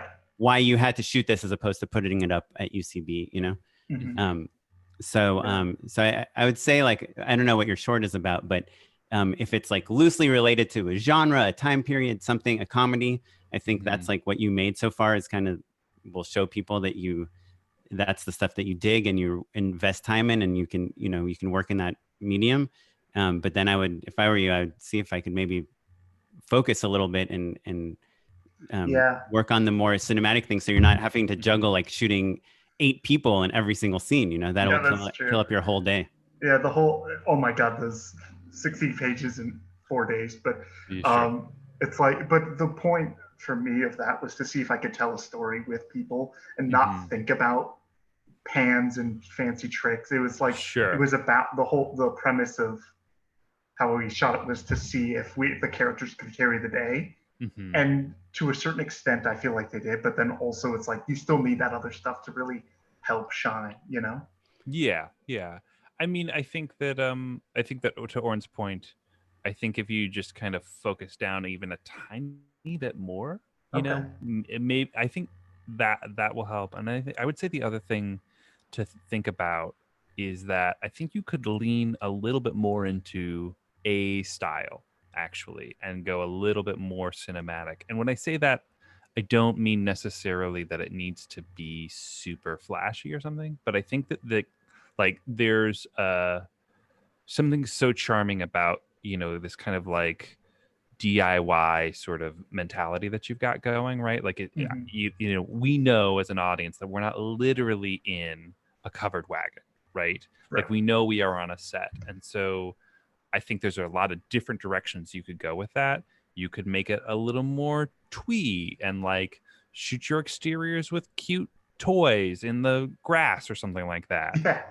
Or it's made of cardboard, or you go like hard into like weird realism where it's all candle lit and like everyone's close together and they're coughing on each other and bouncing. disgusting and everyone's bouncing. Like there's a bunch of different ways hear that the you sounds. could go. Like the 1860s are so rich, and I think you've really hit such a smart, fun, concise idea, and that on the next project I'd love to see a tiny bit more of those visual elements come through, and plus your comedy a little bit more. I think would be really cool. Yeah, I see what you're saying. That makes a lot of sense, because it's a hard tone to juggle the realism and the silliness. And you I think you would give yourself options to cut away from things a little bit more, like tighten things up, and like maybe if a scene isn't working, if you can cut to an exterior, whether it's real or fake or a photo, an archival photo or something like that, that gives you a little more latitude to work with. So awesome. And I know we're running out of time, but my one last piece of advice that could totally be not true, but it might be true, is if you are working in a genre like sitcom, you're working like for me, what I try to do is, you want to be original and you want to do something that hasn't been done, but I'm always wary of changing too many elements at one time, so like I did this sports family film, was like my first movie, and the main character was deaf, and like 2/3 of the movie is in sign language. 1/3 of the movie is in sign language. And to me, like, it was okay that the rest of the story was kind of a traditional story. It's like Rudy, you know the story because the way we're telling it is different. Story. Is different than you've done before. And so I wasn't like pushing the story to be too crazy or genre bending or anything, and so I think like with your show, you have a really interesting, unique premise. You are trying to shoot it in a way where only the characters are kind of doing all the work instead of the camera. And you are telling a story with no conflict, or like minimal conflict. Right. So I would say choose, if that's what you're really into, like, who are we to say that minimal conflict can't work? Or who are we to say that like not moving the camera can't work? It can, but like when you're breaking 100%. All those rules at the same time, it's hard to get people on the wagon. Pick one gnarly challenge. That was much better. Ooh, on the wagon. Nice. No, I appreciated that. I think that was great. But we love it, and I think it has like some really awesome elements, and the premise is so cool, and the song, and like it reminds me of a lot of that stuff, that Channel 101 stuff, that when you're just kind of like really not being afraid to mess around with the medium, jumping in, man. Fun. Yeah. Well, keep us posted on how things go. We'll see you at the next live show, Jesse. See you guys next time. All right, man. Thanks so much. Thank you. Thanks, Jesse. Okay, next up, Sasha. Here we go. Okay, now we are 8 minutes behind. Oh, not bad. Hey. Okay, Here we go. Sasha is coming in. This is fun. This is working great. How's the chat going? I'm missing out on it. It's All good. right.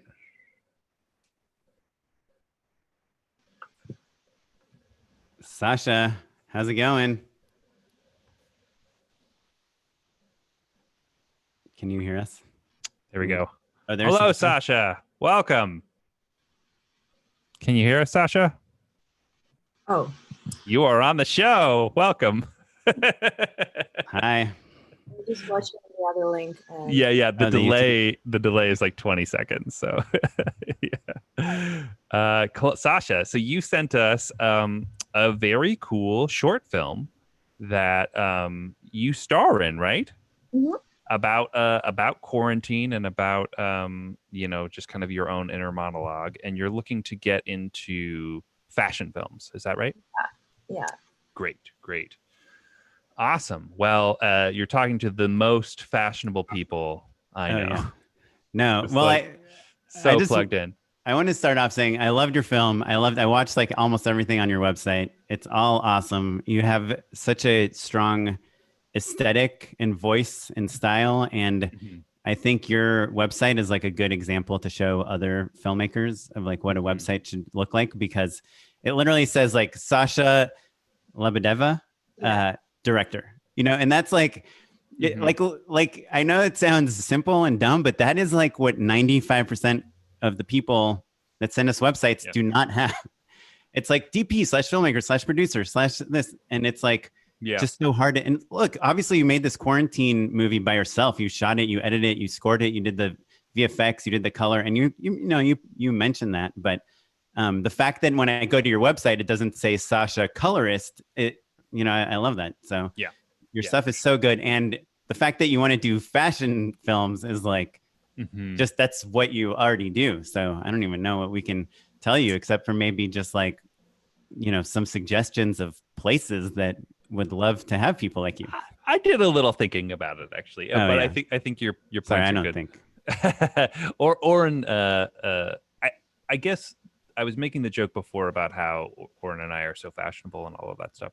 Obviously, like we are in a different ecosystem, right? But I think what's important is that in the same way that we are in like a comedy or a VFX ecosystem, the fashion is out there as well, right?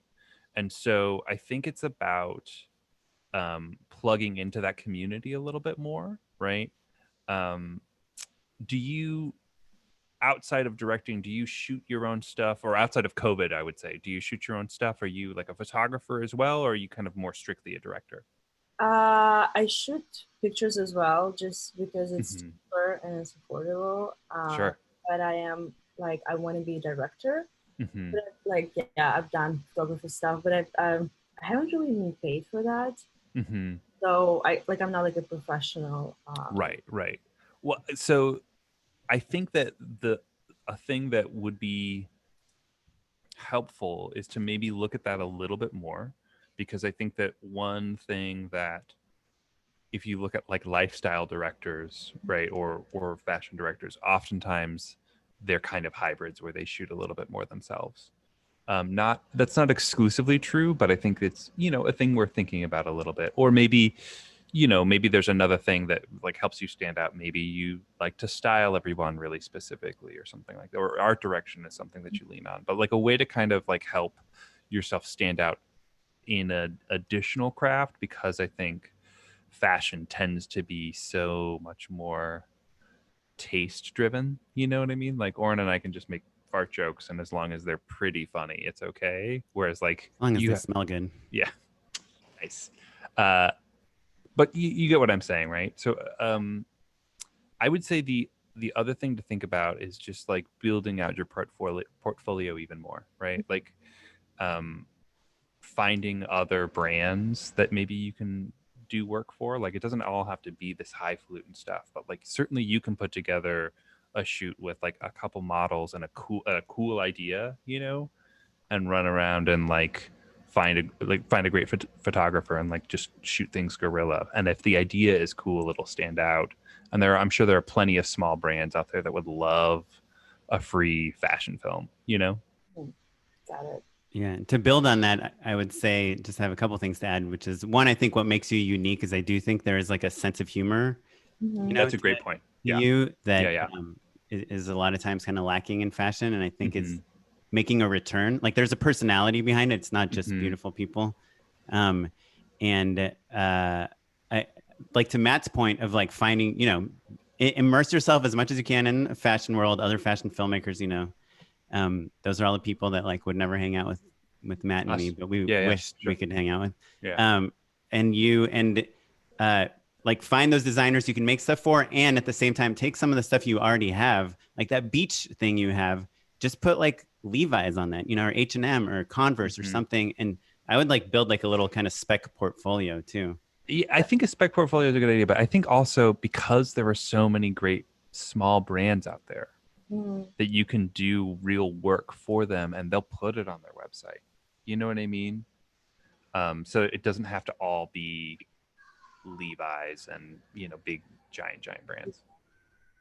If I was to make like a spec commercial, who would I send it to, or how do I go about it? Yeah, I mean, it's kind of the same question for when you make your own short or whatever else, right? It's like I think that early on it's going to be production companies, right, where you're going to have to build relationships with them.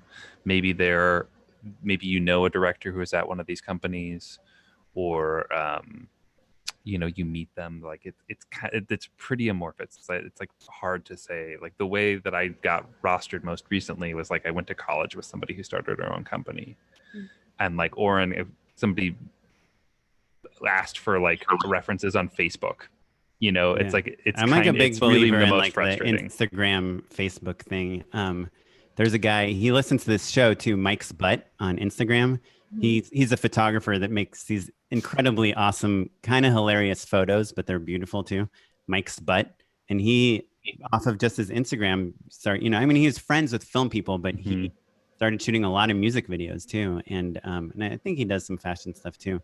But I think just putting yourself out there, just put that spec on Facebook and don't say anything about it. Just say, shot this, I don't know.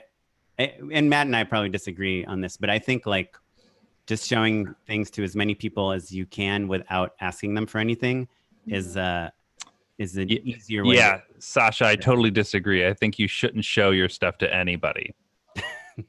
No, but Matt is talking about a more strategic, like pointed strategy, and I think like a wider attack is like both better. are important for sure. Sasha, are you still in school or are you done with school? I'm still at school. Have you thought about interning somewhere? Yeah, I have interned at the school production company before COVID, but now Sure. yeah. And then I guess now I can't anymore because they don't really want any PAs on set because they want very small. And I don't Bummer. Really yeah. Was the company that you interned at, was it the type of company that you would want to be a part of in the future? Yes. Yeah. Did you boy, the COVID of it all, that's tricky. I'm sorry. Like I would say as soon as things are back, hit up whoever, like that video commissioner or whatever. When I first started, I interned at a place for kind of a long time, and they would call me for small gigs and stuff like that. But I think understanding the vibe of those places and how people interact with each other, I think is going to be really illuminating. It was for me because I remember not understanding how like cool people work. Do you know what I mean? Like there's that world of like name dropping noise bands and like secret shows and like art installations and stuff. Like it was just like they were trading a currency that I was not familiar with, and so if that's a world that you want to be a part of, then having connections and a little cachet from one of those places I think could be really helpful as well. Is that helpful at all? I feel like Wait, what city do you live in, Sasha? LA. Oh, okay. Yeah. Don't move to LA. It's the worst city for film. Just kidding. We should probably wrap up soon, but just because I gave you so many compliments in the beginning, because I think your work really is awesome, I'm going to just give you a couple small notes. One, you have a short on your website, Rebound. It's password protected. Oh, yeah. Oh. So remember, your website is like where people are going to go, and if it's like a cool still frame, they'll click on it, and then as soon as it's done, people are looking for excuses to not look at stuff. So don't give them any. And then there's two videos you have that kind of have real similar kind of filters, like film filters on them. Do you know what I'm talking about? They're kind of these there's like a little bit of like a burn in, or it's maybe not a filter. It could just be like an overlay or something. Overlay. Yeah. They're shot on Super 8. Oh, they're actually shot on Super 8. That's actual light leak. Yeah, it's actual Super 8 that I shot on. And Yeah. Oh wow. Okay. Well, you maybe tricked that is Oren. Yeah. That's really interesting. Boy, how much does it cost to develop and then telecine Super 8 nowadays? So Pro 8 MM is the best place. It's in Burbank. I think it's like 100 for the roll of film and development. You develop it. You can get it up to like 4K, I think, but I did it in like less quality. But yeah, it's not. Yeah, it's cool. I mean, it's one roll is like 3 minutes of footage. Yeah. Wow. Okay. Yeah. Well, cancel my comment.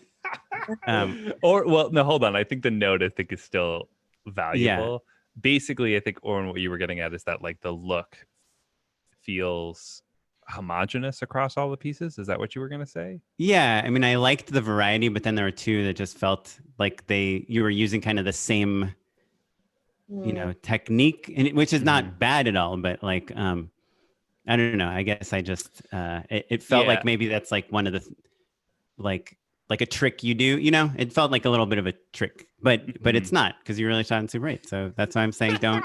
I'm so tickled by this. I think also it's tricky because you hear the note always, like when you want to do a specific thing, like have a bunch of that thing on your reel, right? And so like artsy fashion films shot on Super 8, having a couple of those is smart, But yeah, maybe like change it up in a way that is different but still consistent for the next one, if that makes sense. Yeah, cool. Well, Sasha, good luck.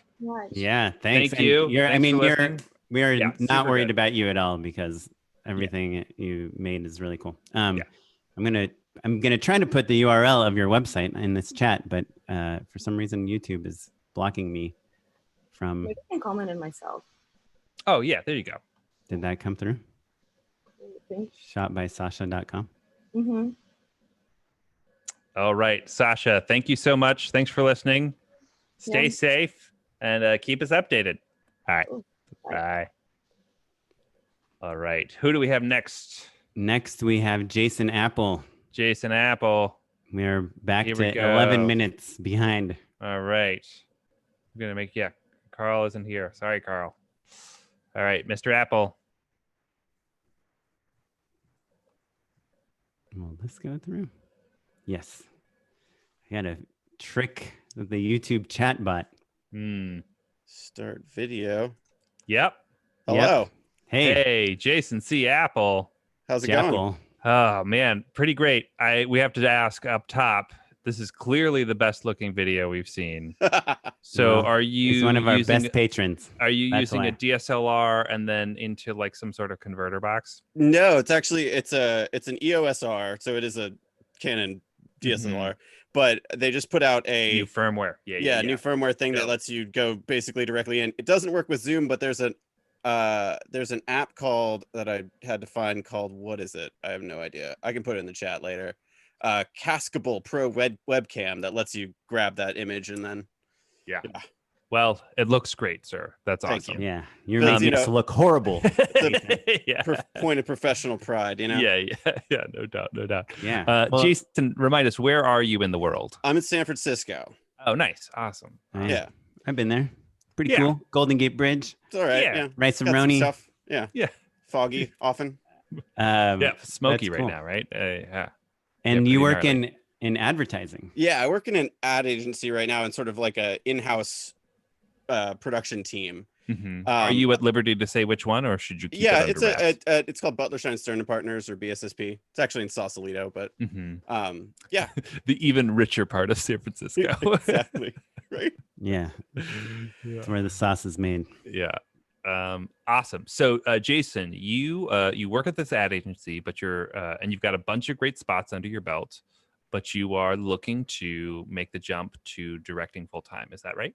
Yeah, I think, I mean, that's the trajectory that I would like to be on. I mean, there's a certain point where there's only so much you can do when you work inside an agency. Like even the creatives who I'm good friends with are still going to go to Skunk or or Tool or any other larger production company when they have the budget to do that. And it just feels like there's a limit. There's a bar that we're hitting. So do you think your ad agency name is too long? Yeah, it should just be, have you thought about a cooler name, guys? No, just kidding. But just to give everybody a little context, basically what you're saying is that the bigger jobs are going to the bigger companies, basically. Right. And so even though you're getting to do some really cool work at your company, you feel like that is capped on whatever business you guys are bringing in, basically. Exactly. Yeah. That's really informative, because honestly, my first thought was going to be like, dude, you're doing great work, and you've got a job that lets you do that work. Just chill for a while. You know what I mean? I think this year is kind of a wash. And so I think what my question really is what can I be doing this year while I'm not going to leave my job, especially if my boss is watching, which they're not. Tell your boss about this show, though, bro. Well, I can. Yeah. Oren doesn't check his email. I'll get in there. Yeah. But actually, Jason I know doesn't you guys have a bunch of friends at Sawhorse. We've actually done a bunch of work. Oh, good. With Sawhorse. I don't know if you ever saw their Mitsubishi spots. Yeah. That was the Gino cut. Yeah. Killer. My wife was in one of them that really? never made it to air. She was they're the two radio people. They're the morning zoo. Okay. Jordan and Kara, my wife, were the voices of the radio program. That's fun. Oh, nice. Very cool. And Jordan then now sold the show to Sony. That's fantastic. But yeah, what do you do now? Yeah. What do I do now? And and also it's I know a lot about how ad agencies work, which I think is hopefully a plus in my category, in terms of knowing how commercials are made and how 100% it is. Yeah. But I don't know necessarily a lot about how production companies work and how to how to network in that world, and also what does networking even mean right now? Well, so just to clarify, you still want to stay in commercials for the rest of your career, or at least the medium-term career? In the medium-term career, I was working on shooting a short this year, like everybody, but and have been kicking around some kind of documentary ideas that I could do in my spare time, such as it is with children and pandemic and a job. But mainly in terms of just getting my name out there and talking to and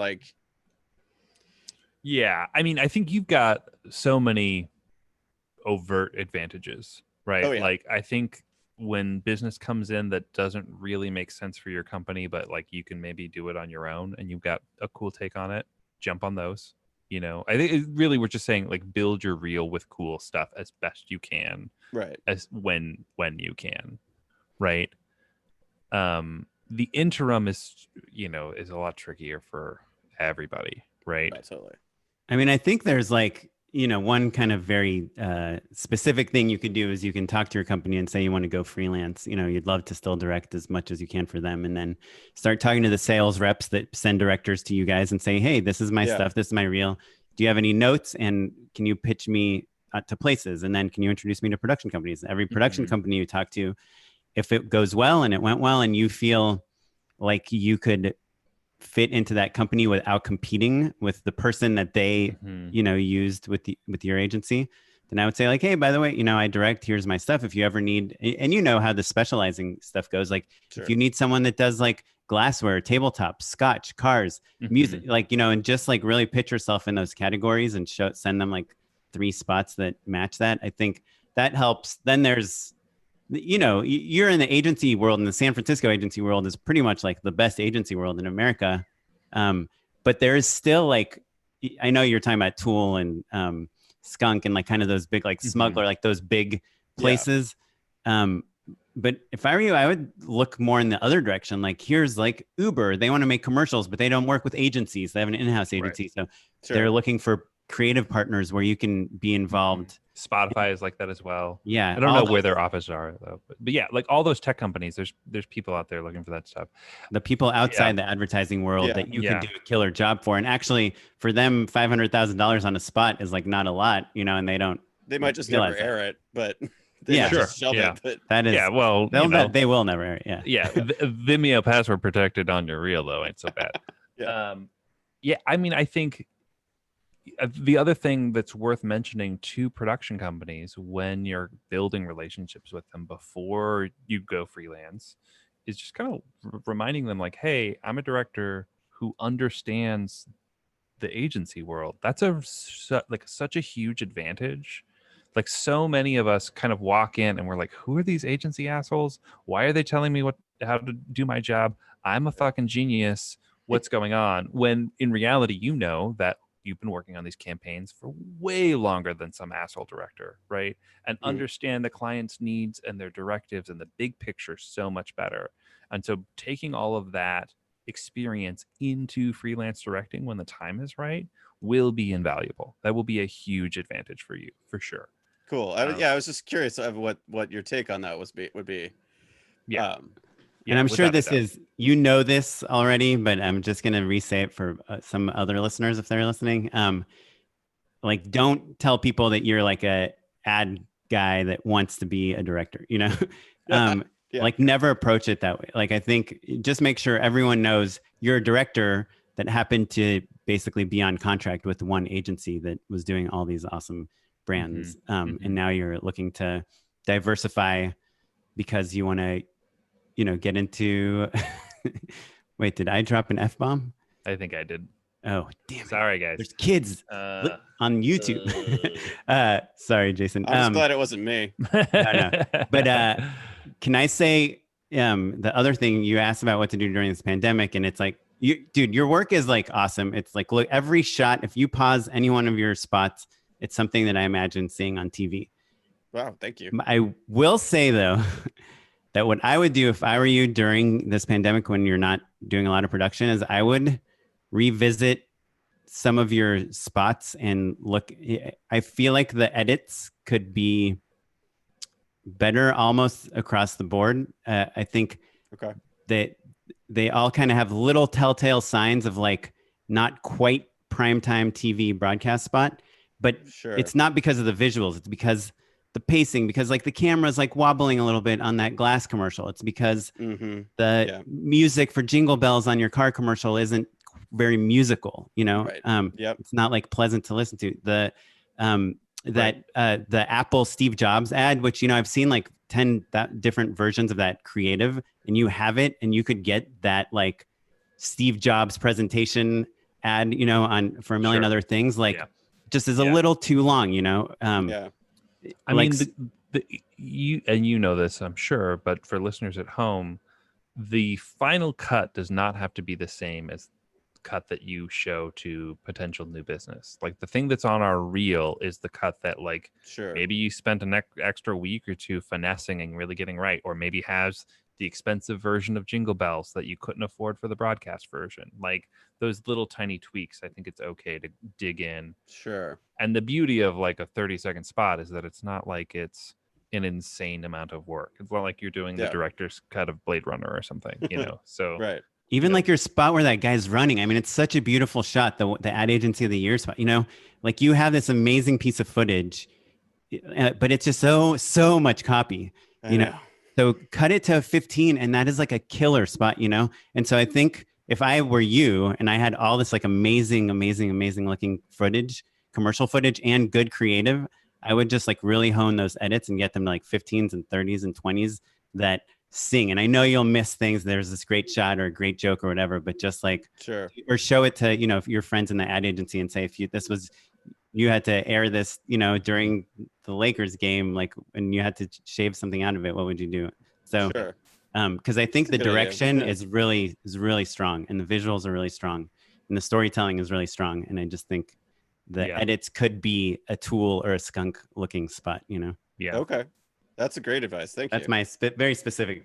Yeah. Okay. Jason, can I ask you a question actually? Sure. Why? Because you have an awesome job where you get to be creative and you get all of this input and you get to do spots on your own sometimes.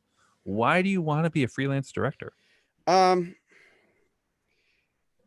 Well, because I think partly, as I sort of said, it's like the quality of the job is not necessarily like there's a ceiling to it, you know, and there, you know, a lot of these jobs are me with like really minimal crew. Not that that's like like a terrible thing, especially now, but I just want to like push it to the next level, you know, like. I really hope your bosses aren't listening for this, but have you thought about like just getting a creative director job at a bigger company, you know, like because you're local, because the, you know, Goodby is right there, or like there's a lot of great companies with great creative. Like, is that something that we'll talk about it offline? That this is inappropriate to. My to put guess on too is television. it's not like anyone can just be a creative director at Goodby. Sure, that's true, but it's also a different like I don't really work in creative. Like I work in the production department. And gotcha. there's, you know, like, so all, you know, my friend, like I know a ton of copywriters and art directors and creative directors and stuff, but I work in the production department, which, you know, traditionally is sort of more editorial, which is also a lot of what I do. I don't really have that on my site because I don't want to be an editor per se. Right. But, you know, so I do a lot of that, and the directing stuff ends up being a fairly, you know, I shot 2 campaigns last year, like all in 1 month, which was kind of crazy, like that Rayo's soup one, and I always called it Rouse. I'm so glad it's Rayo's. Yeah. See, I'm doing the work of my agency, like making gotcha. That clarifies things though, right? Because it's like that is a slightly different deal. But yeah, then I think it's really just kind of like, because you can shoot yourself and you can, you know, like put together crews, and maybe there's some guys out there who owe you a favor or two, right? I imagine. Probably, you know, definitely get some titles designed by art directors. Right. Then maybe it's just like a couple more specs, and then you're good to go, buddy. And I've been in Jason's shoes like a bunch of times in-house at a company, and at some point you're getting this giant, you know, campaign, and they're like, let's give it to Oren, and they're like, oh, actually we can get Joe Pitka to do this. So you're automatically not Matt in Enlow the to do running. this. I get it. I get it. Yeah. Matt Enlow, or you know, all your stuff kind of starts feeling the same because you're working with the same team, and the person that's like giving you notes on the edit is like, they don't like, you know, crossfades, so you never have crossfades, and you don't get to grow. It's like 2 to 3 years of like awesome stuff, and then it just the last year you're just making the same thing over and over. So I think, you know, to me, I totally get it, Jason. Yeah, and just, you know, additional flexibility, like you know, with kids and family stuff, and just the opportunity to do more and bigger and better. Yeah, totally, man. Well, good luck. Keep that Thanks so job much. for the time being. I'm not going anywhere. Yeah, keep that EOSR. Yeah, looks good, rolling. man. Thanks, and thanks so much for listening, Jason. Thanks, guys. Yeah. Appreciate it. Talk soon. Thanks, Jason. Bye. All righty. Yeah, Jason, that was so fun. Patron. Good stuff. He should own the hat. We didn't ask him to show it. Okay, TJ. TJ, here we go. Hold on. TJ, 17 minutes behind again, even though we lost someone. But we're gonna catch up. No, we're not. We're just gonna you know, we hang out. We just oh shoot, Peter. We're already 7 minutes late on Peter, and we haven't even talked to TJ yet. Hi, TJ. How's it going, sir? Good. How are you guys? Peter, Great. TJ, how's it going? TJ Noel Sullivan. TJ, let me look at my notes here and remind myself. Yes, TJ. Yes, you are a 22-year-old director and you just finished a short that's going to be out on Film Shortage, which is a pretty cool website, right? Yeah. Give us the lowdown. What's going on with you, TJ? Yes, I mean, I have this short that I just finished. Is like the first time that I feel really good about a short, and I'm, Congratulations! I can't wait to have that feeling. Yeah, I mean, it's like a temporary feeling for sure. Yeah, sure. And I think what I'm trying to figure out, like it has gotten some moderately good reception, right? It's going up on Film Shortage and also Director's Notes, like simultaneously. Great. On Yeah, awesome. So I'm very excited about it, and I'm trying to figure out what is the right next step. Is that like when it goes out, cold emailing producers, and so it's a proof of concept short.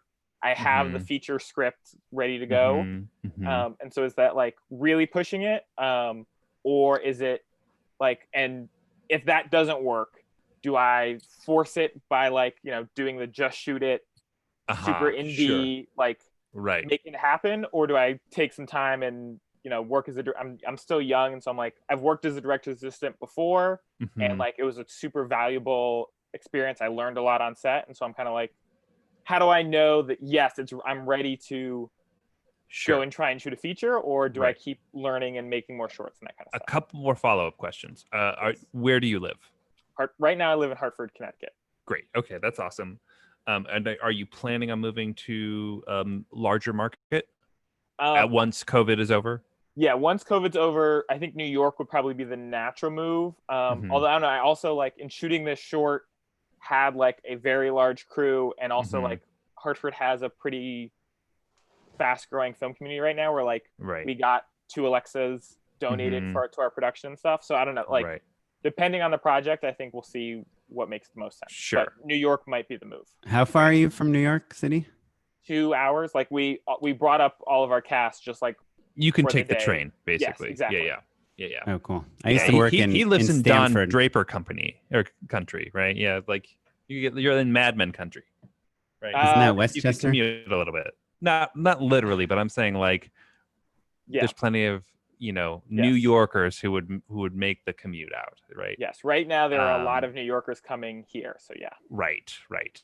TJ, are you still in film school or no? So I graduated in May. In May, gotcha. Okay, great. Okay, so just to summarize, you made a great short. You've got a feature version of it. It's got a little bit of heat, and you're trying to figure out what to do next. Yes. So, is it realistic that you could make the feature version? That's part of what I'm trying to figure out. Like part of it is I the little bit of heat, like every little bit of heat, there's also like a bucket of water that like falls on the fire, like a right. And I'm saying like the crew that you had, like could you get people together, like again once COVID is over, like do the real scrappy version?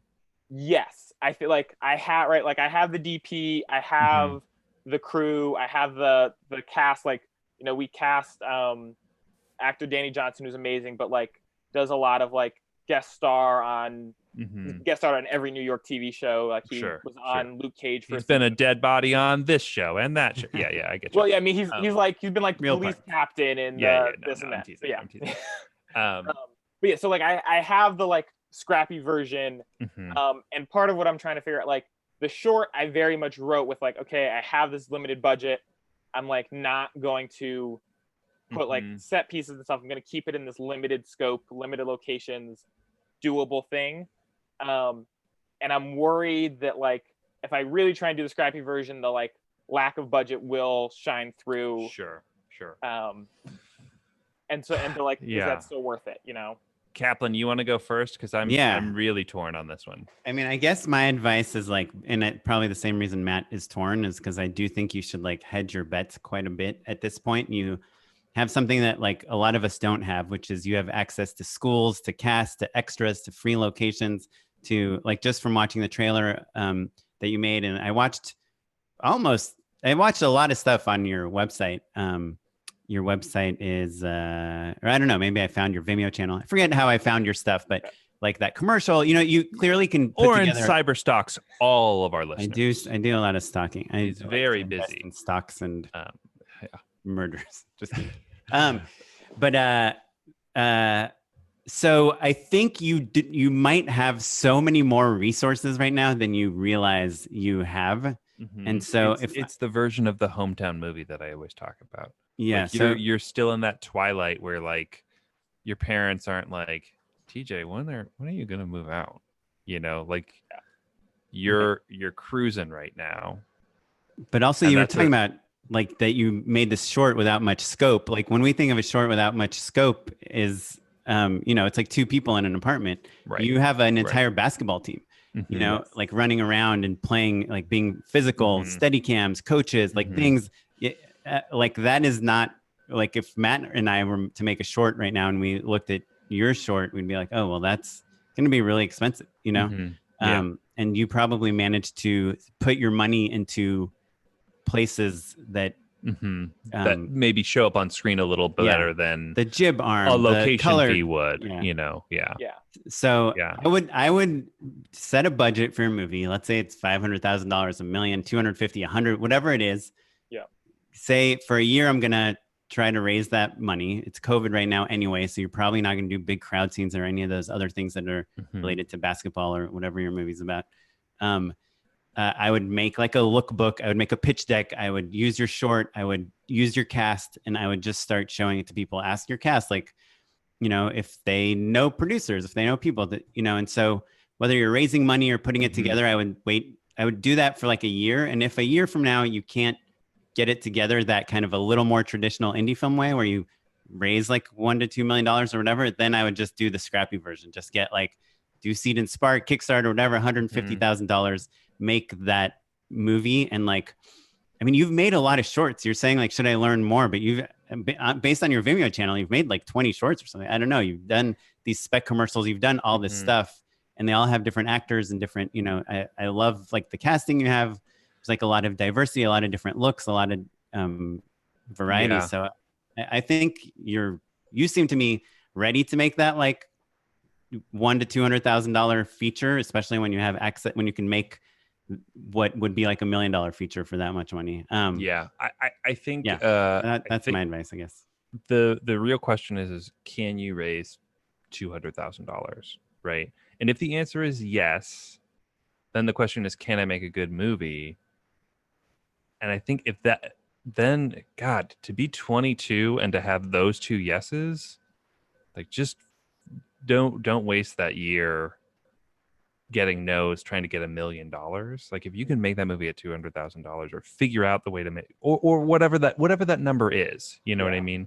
And when we say $200,000, sometimes that could be like some of that's in sweat equity, some of that's in volunteer time and free lemonade from the pizza place or whatever, if you can do that, I don't know, man, like that sounds pretty fucking great.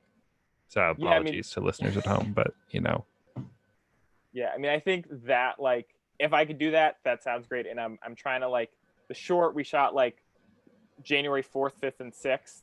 So like Northeast, everything was dead. And so like there was a Steadicam operator who was amazing and lived 2 minutes away from location. And I was kind of like, hey, right, you want to just like be an amazing person and come on and Steadicam op for 2 days for totally free? And he was down. And so like there's some things that I'm worried like scaling up, right? Like all of our meals were donated for a short that's easier, like feature. So there's a couple pieces there I'm trying to figure out. I guess one question for you guys, like I do think obviously for a lot of reasons, it would be much easier if it was like the send it to the right people, find the right people who really like it. Also to some extent, like I do see some value in like having people who have done this before giving notes on the script and like helping me avoid some of those like just young director pitfalls where I'm like worried if I'm just leading this by myself, charge full steam ahead, some of that feedback won't be there. And I'm trying to figure out like what the best way. I have this short coming out on Wednesday. Like, is it cold emailing? Is it, look, so TJ, let's make it a tiny bit more abstract, right? Because I haven't been able to do quite as much research as Oren has. You might be a genius, right? Okay. odds are that most filmmakers are not geniuses. It took me a long time to figure out I'm not a genius, right? Despite what my mom says. So I would say in this abstract world where I'm a producer, a 22-year-old filmmaker, even if they've made a super good movie, if I don't know them, a cold email and like some success on no budge and maybe a Vimeo staff pick or whatever the it would be really, really hard for me to be like, okay, I'm gonna get behind this kid, right? If my director buddy who had a young assistant who really made something really special and the script is incredible and like kind of it goes down the line, then maybe. But like a cold email is going to be pretty hard. Again, you could be a genius, and I hope you are. You know what I mean? But in the world of the rest of us, I think it takes a little bit more relationship building. If that's the cold hard truth. Yeah. But, and it's a big one, if you've got the oomph to get it going at home and like that there's a Steadicam operator who lives really close to the location and you could get him to come 2 Saturdays, not the whole movie, but like for the 2 big days, and you use that sort of thinking and like really like put together a special movie, then your worst case scenario is that you made a bad movie at 23. Like, again, sign me up. Do you know what I mean? Like, my thought is like, you can run in parallel. Do you know what I mean? Like, you can do a lot of that stuff, but like, try all of your different options. Be as smart and as resourceful as you can, but don't let early no's get in the way of your ultimate goals. Jim Cummings was on the show not that long ago, and he had a short that some websites were calling the best short of all time that won Sundance. He had fancy meetings all over town and realized like, oh, they're not going to make this movie, so he made it himself. You know what I mean? So I think that there are lessons to be had there, and I think that while you are surrounded by friends and family who are supportive and can donate a lot of resources, that it would be weird if I went home and asked my parents to, cook me pizza for 3 weeks straight or whatever. Like, taking advantage of that and making something cool, I think, is a really cool opportunity, and I can't wait to see what you do. It would be weird because you bake pizza. You don't cook it. But I think what Matt is saying cooking and baking is the same thing, Oren. I think all of what Matt just said in the last 37 minutes is don't cold email people, just make the movie. Sure. And I was trying to be a little more encouraging, Oren. And I would say I haven't seen your short, so I don't know. It might suck, it might not suck. It's probably pretty good since it's playing at these places. So it is like that proof of concept. Like Matt said, I would go concurrently. I tried to raise money. Cold emails tend to not work, but you might as well try them. I've never heard of anyone being blacklisted from a cold email, but show it to people. Or frankly, even being remembered from a cold email. Right. Yeah, like if the answer is no, fuck that kid, like you just hit delete and then it's gone. They've forgotten about you already. Yeah, but literally you can ask your Steadicam up. Say, look up how to make like a business proposal for like $1 million movie or whatever, $2 million movie, and then show it to people. And in the meantime, figure out your start date. And if, like when I made my first movie, we're trying to raise whatever, $1 million. If we're going to start shooting August 27th, if it's, if all we have is $50,000, then that's what we're making the movie for. But people will hop onto your moving train. And one last thing before we leave, just because I don't like giving people too much positive feedback without any negative. Again, I'm sure your short is awesome. I did not see it, but based on where it's playing, I'm sure it's awesome. I think your trailer could probably be improved a little bit. And I had 2 notes on it. One is like you have the title kind of like it's the third shot or something, which is just a really weird place to put a title in a trailer. It almost always comes at the end, which is a perfect place for a title of a trailer because it's like the call to action. And a lot of times that title is kind of answering the setup of what the movie is. And I think your short, what's it called? On the Whistle. On the Whistle probably does deliver on that. And then also like I had a little trouble understanding what the conflict of the story was. I know it's like a coach and a team, which is like, it's hard with shorts, especially because there's probably not as many like moments to pull from. You don't want to spoil the movie. It feels like you're like, I don't want to give this away. Give it away. It's fine. Like, or just show people the short, without the trailer. And I know when it comes out, you will, but cool trailer or sorry, a cool poster, I think maybe does some of the work as well. But but if I could give you one note, I would just put the title at the end as a team. Cool. Awesome.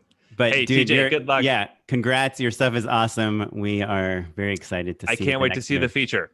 Thank you. I really appreciate it. Thanks, man. Okay, Bye. Thanks, TJ. Peter. All right, Peter. We're coming for you. All right, here we Peter's go. Peter's been very angry in the chat. Oh man, I'm missing it. Also, Kyle, I promised Peter would give him an unpaid endorsement slot. Hey. Hello. Peter and Harper, how's it going? Sally. Harper's our daughter. Oh, gotcha. Hi. So Peter's going to get an unpaid endorsement, but I promised Kyle I would tell his unpaid endorsement too, which is another show called Office Hours from Alex Lindsay. So no idea what it's about, but check it out. Peter and Sally, thank you for waiting. Are you in Silver Lake, Peter? We're Los Feliz, right on the border of Silver Lake. Oh, nice. That's a bad part of town. I am right in the heart of Los Feliz, right? Fred's We're and in like the pancreas. A kidney, the left kidney. Cool. I'm in Silver Lake, so Peter's wearing a Silver Lake shirt for those of you that can't see him. I think everyone will be able to, but who knows? And Peter's also a patron. I mean, I think people here, but are we releasing this as an episode? We are, right? Yeah. Maybe as a bonus episode. We haven't figured it out. Guys, tell us a little bit about yourselves for the listeners at home. Give us a little context on what you got going on. Do you want to take this? Should I do? Okay. So we just briefly, I was married to a woman who passed away, and Sally was in the hospital the night she passed away, and I didn't know Sally. She was friends with my wife, and about a year later, we started dating and eventually got married. And there are a lot of very odd, weird things that happened along the way. So Sally wrote a pilot based on our story. And we shot it. We just shot it. So if I can cut in, so it was initially written as a pilot. Then we adapted it. Peter helped me adapt it to a web series, which is what we thought we were shooting until we got into editing.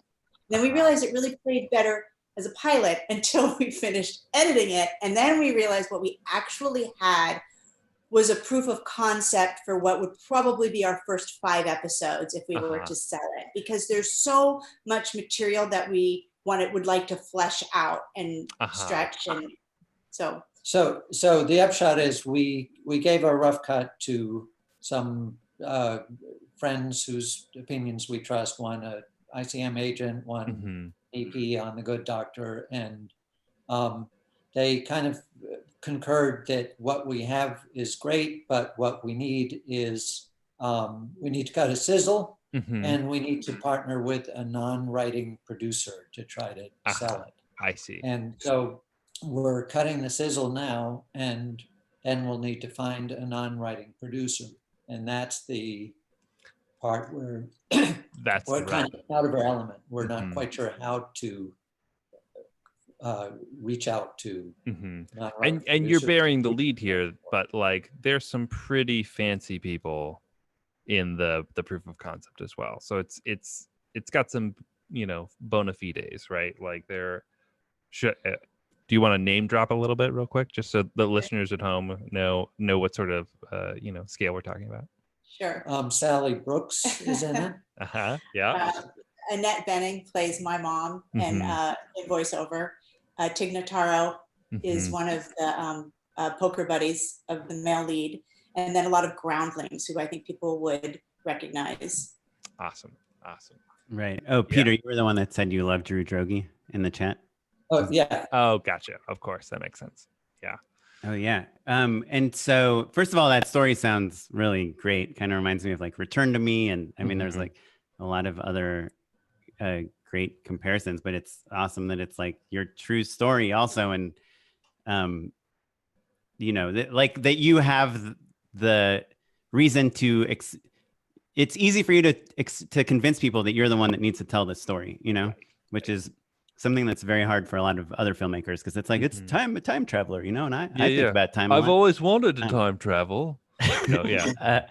But what is your background before this? I mean, you have friends at ICM, and you somehow know Annette Bening and Tig Notaro. Are you in the film industry right now? We both have been for decades as actors. And I run a loop group, so I know a lot of post people. We made our first project. We were in the festival circuit 2 years ago with it. We got into some festival. We won about, I think, 3 awards with our short film, and we met a lot of people, and it was great. We're actually a judge in a film festival. We're judges in a film festival right now, so yes, we definitely know people. Peter's done a fair amount of stand-up comedy. I was involved a tiny bit at UCB. So just from being here, you know how it is. You eventually run it. You anywhere you go. You I keep running into Tig and Annette everywhere. What did you say, Matt? I said I keep running into Tig and Annette everywhere. Yeah. I did some VFX for 20th Century Women, so I kind of worked with Annette. Oh, you did? Yeah. I love that movie. There's a couple shots that are so-so, but for the most part, a little blurry. That's awesome. So what's the name of your loop group that you run, Sally? Hollywood Babble On. Hollywood Babble On. Is there a guy named William in the group? Calvert? Yeah. Yeah. He's my neighbor, my next door neighbor. This is how Hollywood works, everyone. This is exactly what we're talking about. Right. Great. So boy, this one's tricky, right? Because like you've got so much going for you. And it seems like you've kind of really put it out there in terms of like reaching out to the people that you know who kind of maybe can introduce you to that next person that needs to be a part of the equation, right? And so it's this one's going to be tricky. So the person at ICM, do they represent you or the show, or are they just a friend? They're just a friend who watch it. And to be honest, we should also say that the version we have right now is really our first rough cut. So it's not quite ready to take it broad, if you will, or whatever that term is where you pitch it wide. We need to cut that. First, we need to make the sizzle so that people who don't even know who we are will at least watch it. Right. And then I would like to go back, if it makes sense. We already know where the cuts need to be made, and we can definitely get it down. I think we can lose a good 8 minutes. Right now it's 38 minutes, and I think we can definitely cut it a lot. We need to, and I think it makes sense to. But part of the point is that what it seems like what we would go out with is the sizzle and the pitch deck, and maybe a script of the pilot, but what we have cut is not necessary for selling it, right? You know, to I mean, FX or whatever. So that's an asset we'll need if we don't sell it and we want to submit it for film festivals or so on. But our big next step is trying to figure out how to get it in front of non-writing producers and find the right non-writing producer. Right.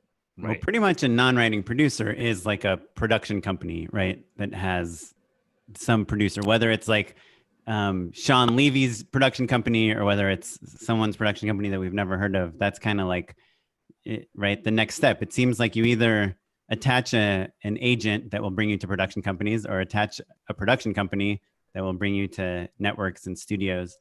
I mean, I guess my question is did the ICM person feel it like it was commercial? Like, can you think?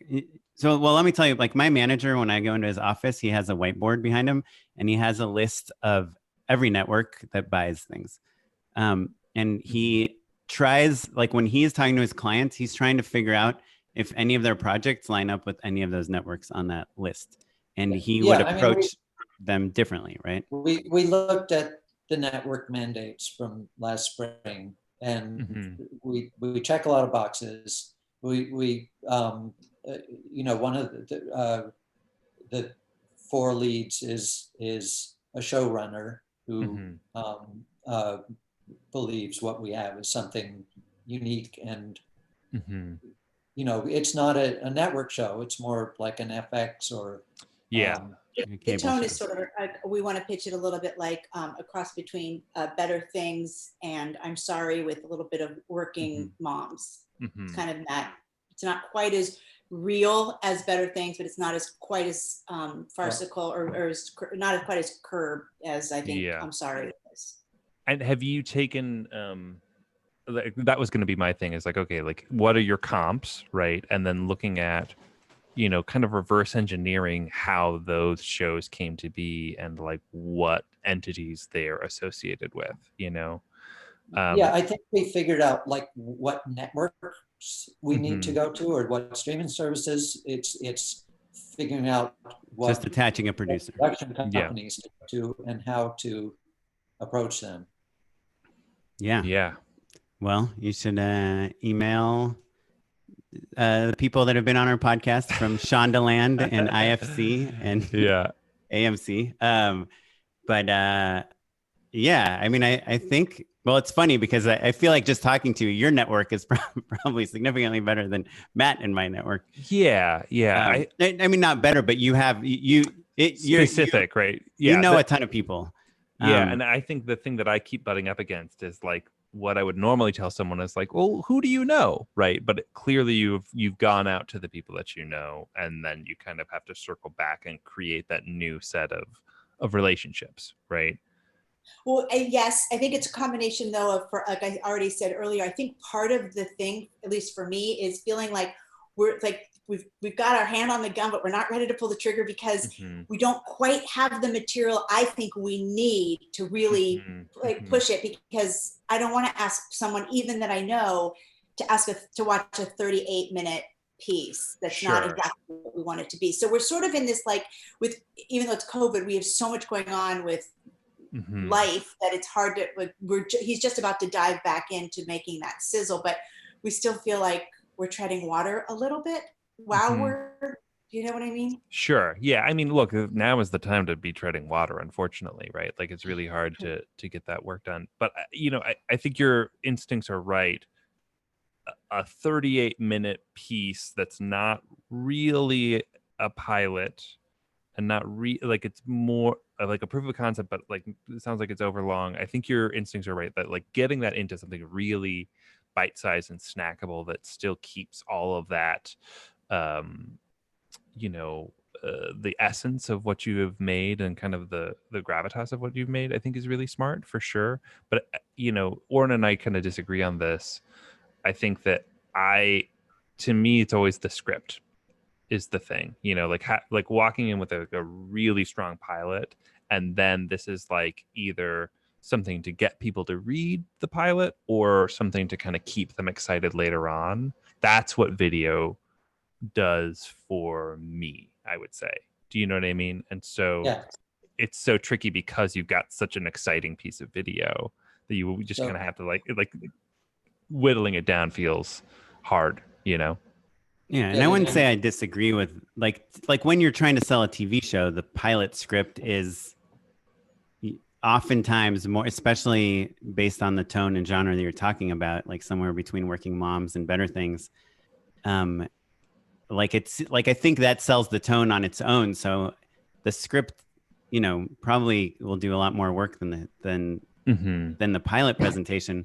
But I guess just spitballing some random ideas here is, if you can find some other sizzles that you really like and figure out who cut them. I think there are people that are really good at cutting sizzles. And I think, like Sally is saying, like, you don't want to show someone like something that you kind of cobbled together, and it's like it's like a 7-minute sizzle and it should be 3 minutes, but you really like this shot, and well, here's Annette Bening's voice, and and I think, I don't know if you have Annette Bening and Tig Notaro like attached to your show or not, but if you did, that would be like, to me, it seems like huge firepower. It seems like you could say, you know, to your like ICM friend, like, can you recommend some production companies that you think work in this genre? And if not, look up Working Moms, look them, all these companies, these shows up on IMDb Pro, see which production companies they're at, and and say, all of those agencies have like kind of a list basically of their preferred partners for any sort of production resources like that. So like maybe once you're like a little bit further along, like asking your ICM friend, like, hey, like who do you recommend? He'll send you probably just like a spreadsheet of like every company that they like to work with. And then you can kind of like start digging in and like finding some matchmaking of like, okay, like do these companies match up with what the scale and the size of what you're trying to do? And then, you know, maybe that narrows it down a little bit more. Yeah. Or, I mean, you can ask like the Drew Drogies or the Tig Notaros if they, you know, I'm sure they all are attached to production entities of sorts and producers. I mean, to me, it sounds like you guys know all the things you need to do. You're just maybe are unsure which one to focus your energy on because you don't have an unlimited amount of time. And it sounds like what you're telling us is the sizzle is probably more important than getting your perfect pilot that plays a lot of festivals, you know? So in that pitch, you know, in your email to us, Peter, you mentioned that you had a pitch pitch deck that was 17 minutes long. To me, that sounds like a perfect length for a pitch, you know? Well, the pitch deck is what is it, 44 pages as we've done it. I mean, it's a lot of visuals, so it's, you know, it's not a novel, but I think it should be 30 pages. We did synopsis of every episode in the first season and the next two seasons, and we don't need all that. So I think you probably don't cut it down. But it sounds like you guys are both saying it would be worth our while to strongly consider writing the pilot so that we have that script along with the sizzle. Yeah, I would say so. And it seems like you've done all of the homework already. You know, like it'll come together faster than other pilots because you've done so much of the work and you're so immersed in the world. I would say that's probably the thing that certainly that's what any sort of producer is going to need anyway. Do you know what I mean? Now, would you, when you've got a strong sizzle and a good pitch deck, would you start approaching production companies with that and work on the pilot with the production company, or not even start approaching till you have that script? I would have the pilot ready. Yeah. If you feel confident in your abilities to get it there, you know, and it doesn't have to be, what'll happen is you'll work on it, and you'll fall in and out in love with it. And then like, you'll be like, I got it. I think this is it. Let's go for it.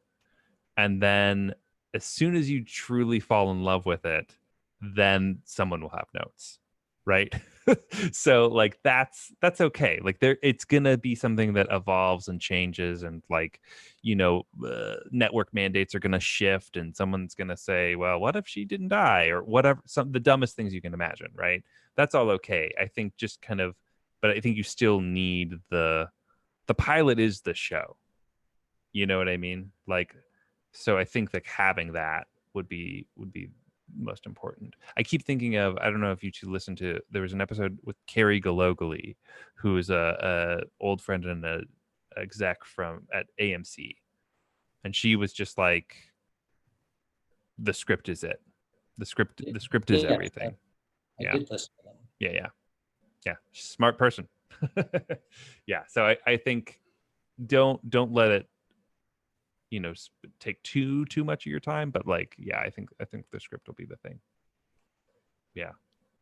And we're assuming that do you want to direct it? Like, is the filmmaking part of it important to you?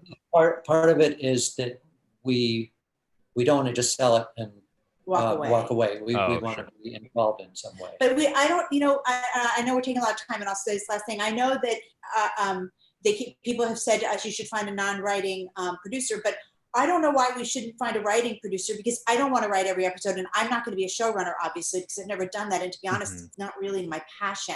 So I don't know why we're not also opening it up to looking for a showrunner as well, as long as they're willing to take our angle. And I know a lot of showrunners really just want to make their own projects, but not, I think there's some that are open to. Yeah, I think that it's a thing that you can think through, and like if you have people in your network to go out to, I think that that's worthwhile for sure. I think that showrunners, after everyone has passed, if your show is in development, you can get paired up with them. Do you know what I mean? So like, no showrunner wants to make a show if they've got their own going, but if their pilot doesn't get picked up, right, and yours does, you'll know a lot of showrunners right. who And that's really are what passionate about your show, you know? Right. That's what's going on with the woman who's in ours, who's a showrunner. She has a pilot right now that went right to series. Right. So there you go. Yeah. So she's busy, but yeah, that's such a tremendous resource right there. Yeah. Unfortunately, from my experience, like in TV, what gets a EP really excited about someone is their writing voice, you know, like it's almost never the idea or the concept, because they have books full of ideas and concepts, and someone should make a show about this person's story or that person or this topic, and I want to do this. And like, you know, they might not need you if you don't want to be breathing life into the script, you know? So I think that's why the recommendation is, like, when you're selling a TV show, you're kind of selling yourself as the writer, whether you like to write or not, you know? Yeah. And you would have a room and you would build on top of that and stuff. Yeah. I mean, I think of this. I was on a show called Benched. Oh yeah. With my friend Carter McIntyre was on there. I know Carter, yes. But two of my friends created the show, but Michaela.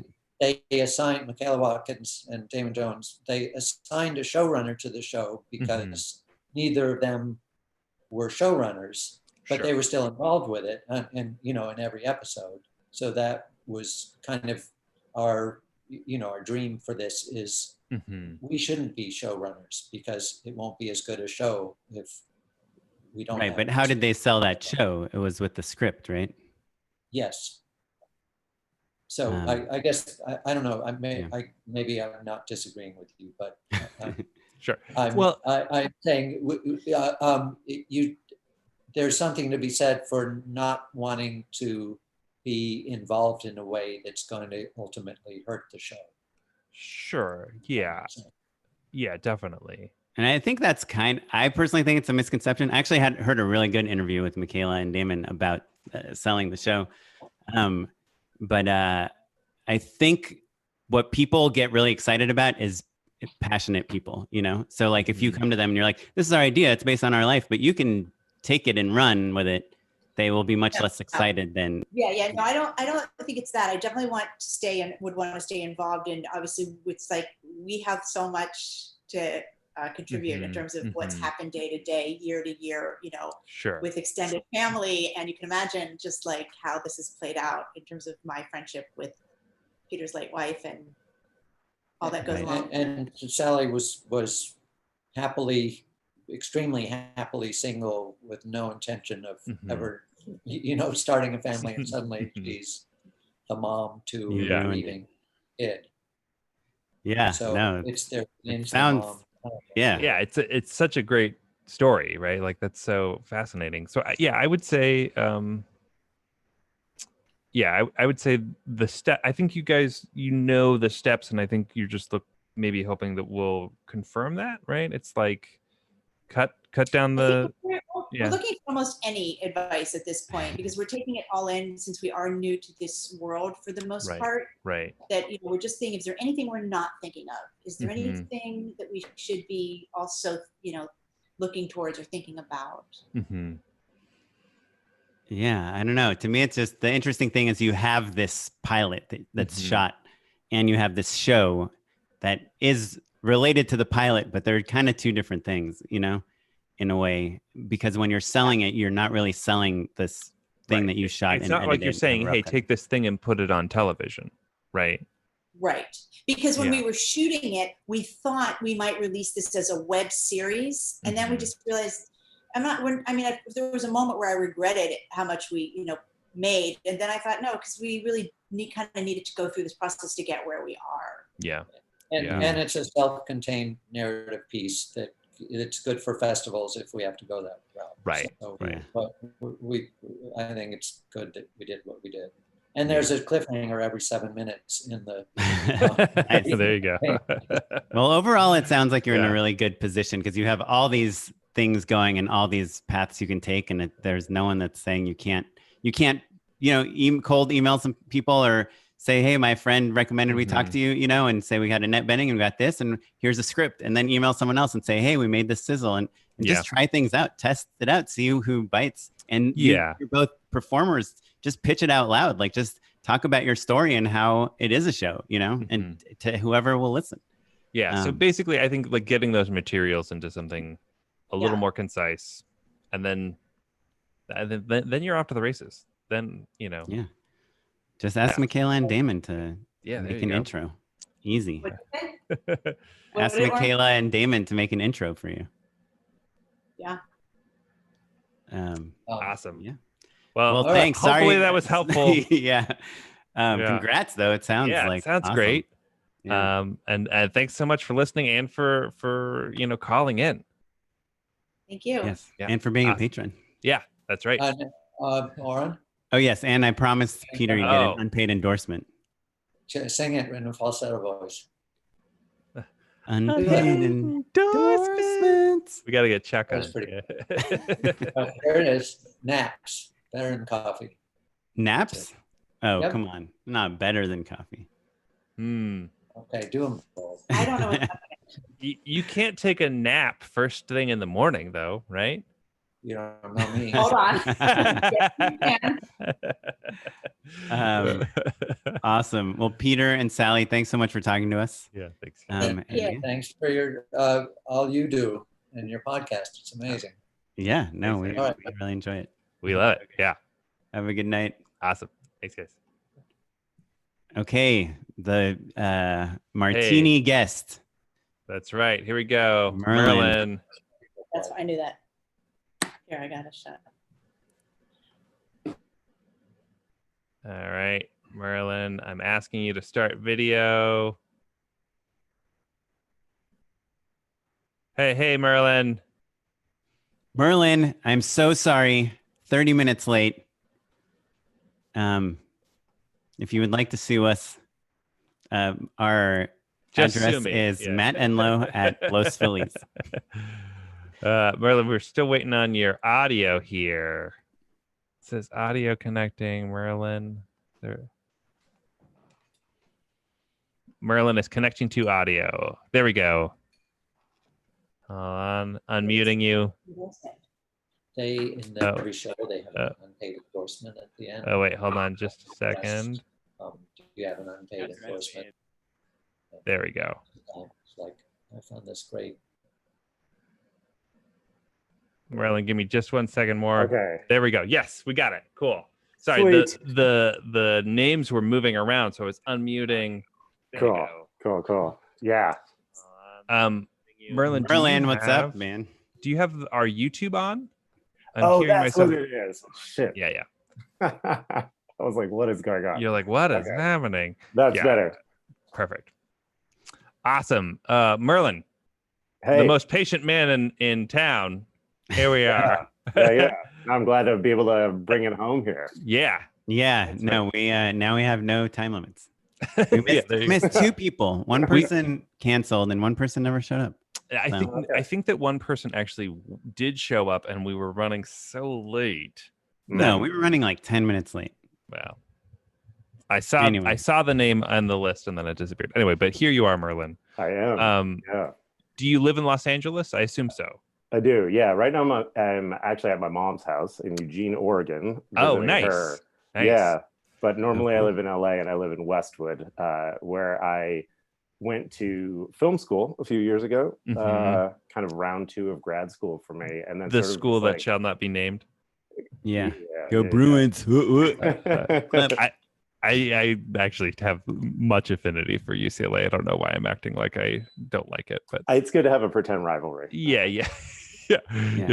So Wait, so you went to grad school twice? I did, yeah. I went to law school, and then I went to Oh, damn. practice law school. Practice law for quite a few years. Still practice law, but also found some years to go to film school at UCLA and got an MFA. Well, the only way to get good at it. Yeah. Practice, I guess. Yeah, that's right. It's so funny. I feel like I know a lot of people who were like, I'm smart and I like money. I'm going to become a lawyer. Yeah. And, it's not for everyone, right? Yeah. I've actually found a way that I really like doing it, which is how I do it now. I have my own practice, and before I was a big firm, then a network, then a production company, and it was like, gotcha. It's when you there's a common analogy that if you're on the partner track, you're in a pie eating contest, and the ultimate prize when you win is a pie. And so I always think that as long as I'm not eating pie 12 hours a day, it's right. great. So yeah. You're billing for 12 hours a day, you mean, right? so really that means you're just chewing pie 12 hours a day. That doesn't count breathing or drinking water. Seriously. Yeah. Awesome. Well, Merlin, dude, your work's awesome. Yeah, thanks, man. So good. Dude, I bridge and burn. I love that. Oh, thank you. Be at the top of your website. What's wrong with you? What's that? I said it should be at the top of your website. I never know what to put at the top. Yeah. No, I know. I'm just kidding. But I dug deep and I got there, and it was really good.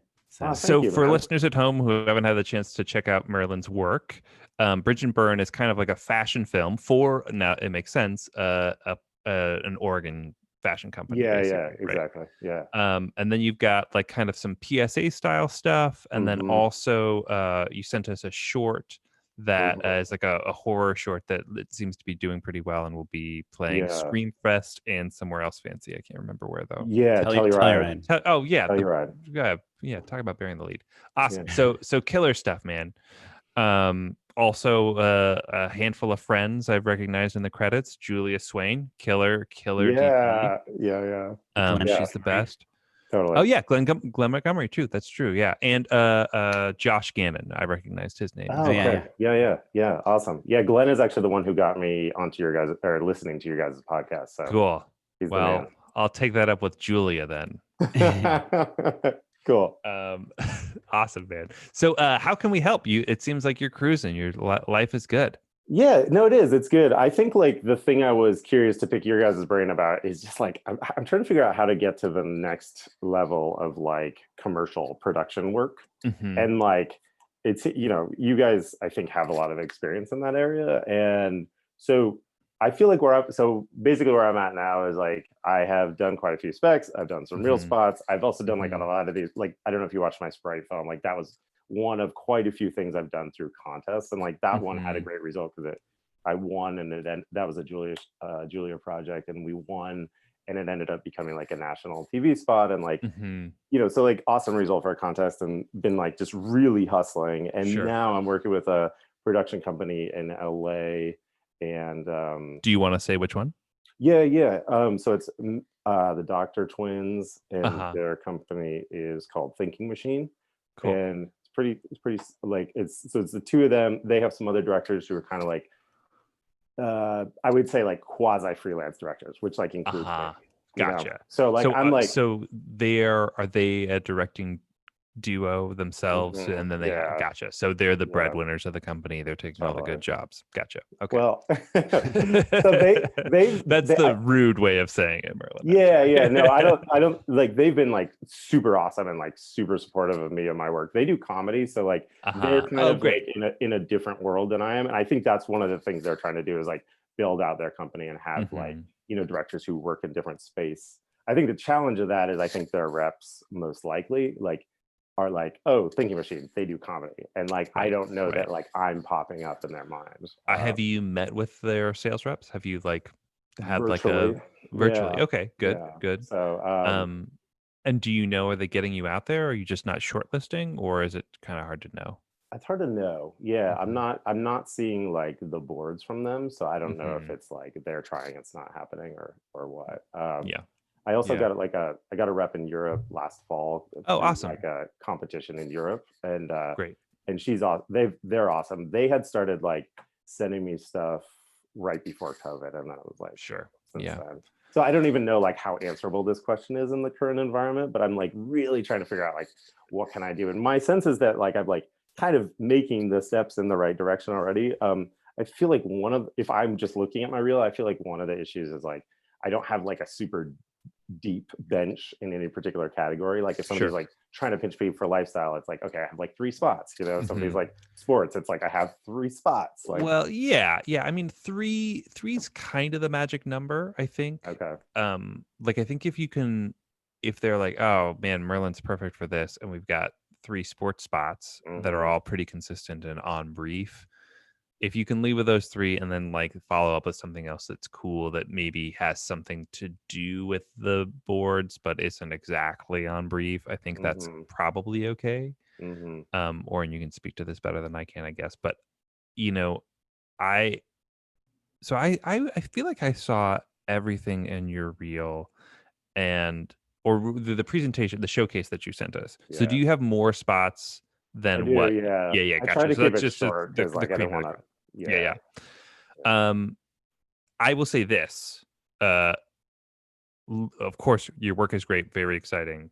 The very first thing in that showcase is like a pretty heavy PSA, and I think as like a dumb comedy guy, I'm like, all right, here we go, 30-second fart jokes, let's do it. You know, 2 guys on a sofa cracking wise, and I was like, oh, this is heavy, you know what I mean? Yeah, for the listeners, it's about basically kids accidentally shooting themselves. Yeah. And this is I don't mean to laugh at that, but it's quite like, effective. I mean, it's funny. Yeah, Right? The expectation of like Matt being like, I'm gonna watch some reels, and then like something that's really powerful and important. And so that it struck me as something funny because I have never had that problem myself, because normally they're just, they're just like jokes about, eating too many Cheetos or something, so that I would say that is a thing to think about for sure, but I think it comes with the territory of being a more serious filmmaker. I would also with a name like Merlin, you gotta be a serious filmmaker. I am jealous you have a very memorable name. Yeah, you know what I mean? I think remember it. It's crazy. I think that's pretty great. Do you have a shorter cut of the Bridge and Burn spot, which is the final one that's like more fashion oriented? Yeah. That's like a minute and a half is the version we saw. Yeah, is there a 30 out there as well? Yeah, we did I think we did a 30 and a couple of 15s maybe. Yeah. I tend to not really like feature those because I don't really like them as much. But yeah, I don't know. Are you thinking that I'm gonna give the Oren note. I think there's a really the minute and a half is awesome. Don't get me wrong. I think there's a really strong 30 in there as well. Okay. And then I think that might free you up for just like another spot or 2. Like if their appetite is only 200 seconds long and 90 of them are in one spot, then it may be kind of that's really quibbling, but I think that you can probably get a really great 30 in there. Yeah. I might already have one. I have to double check. Sure. What we delivered. I mean, my read on it is it's not your problem isn't your work, because the work is That's good. True. If this is what you want to do, if you want to do kind of like real looking people, beautiful, naturally lit things, kids, kind of inspirational, upbeat, epic. Epic is maybe it's there's a decent amount of like Terrence Malick in the Pacific Northwest in that Bridge and Burn spot. Right. Yeah. But the Levi spot too, it like kind of traverses all these different locations. And Family Fire, like so many different beautiful shots, and natural performances from kids. I agree with Matt. I would not lead with End Family Fire unless you're doing a PSA that's supposed to like make you feel uncomfortable. If it's 100% on brief, for sure, but otherwise it's tricky.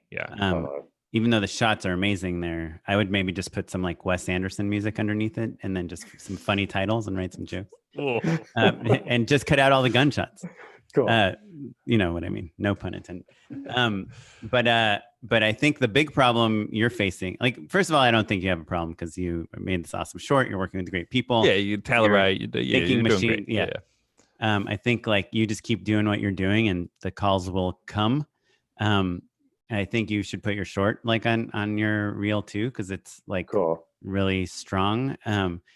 But I think you need to, it sounds like you're not exclusive with Thinking Machines. I mean, you go to their website, you're not even like listed on there as a director or anything. So I think you need to find, either link up with a bunch of production companies or kind of co-ops and have them all be pitching you. Because your work can win jobs for people. Here's an important question, Merlin. Yeah. What, commercially speaking, what do you do? What do you mean? Like what do you direct? What's your stuff like? Oh, I would say it's visual storytelling. So I think that is maybe a little broad. Oh yeah. Right. Okay. Yeah. Because I guess I'm no expert on this stuff, like, because we're both lucky enough to be like, dialogue-driven comedy is like very straightforward, so that's why you get the two guys on the couch, like, send me that spot, perfect. Visual-driven storytelling is like a great umbrella, but I don't know if that's cars or PSAs or fashion, or you know what I mean. And I wonder if maybe your breadth of work, even though it's all great, being a tiny bit more specific early on might help you out. Yeah. That's something I've thought about, is like, maybe I just need to pick like I think the stuff I've like most drawn to is that kind of like Levi's Bridge and Burn type stuff. Sure. Yeah. Like where it's like super visually driven. And I think part of the reason why I like that so much is it's so different than doing narrative work. Like it's not like two people doing a scene. It's like this totally different art form. And I think that is super compelling for me. And so, yeah, I have thought like, okay, like maybe I just need to buckle down and like do like, say 2 or 3 more specs maybe that are like super niche for that. And so then like maybe I have 5 things that are killer, like in that one zone. And then that's all people are pitching me for. Because I think that is what I'd most like to be doing. I think one of the things I've struggled with though, is it seems like that work is like the people who I could be totally wrong about this. So tell me if you think I am, but one of the senses I have is that like the people who are like getting that work are like famous. You know what I mean? Like that it's like, yes, the like work fashion that we photographers. Yeah, sure. That it's like that's like a harder place to kind of get like a more entry level type job. But I wouldn't worry about that, because you could get just the lower budget versions of those same spots. Your work kind of reminds me of, do you know who Nima Nourizadeh is? I don't know. Look it up. Nima, his first name Nourizadeh. He directed that movie Project X. It's like a party movie. Which I really liked. He also, I think, directed American Ultra with Jesse Eisenberg, which I haven't seen, but I don't think is that great. It's funny that Oren likes Project X.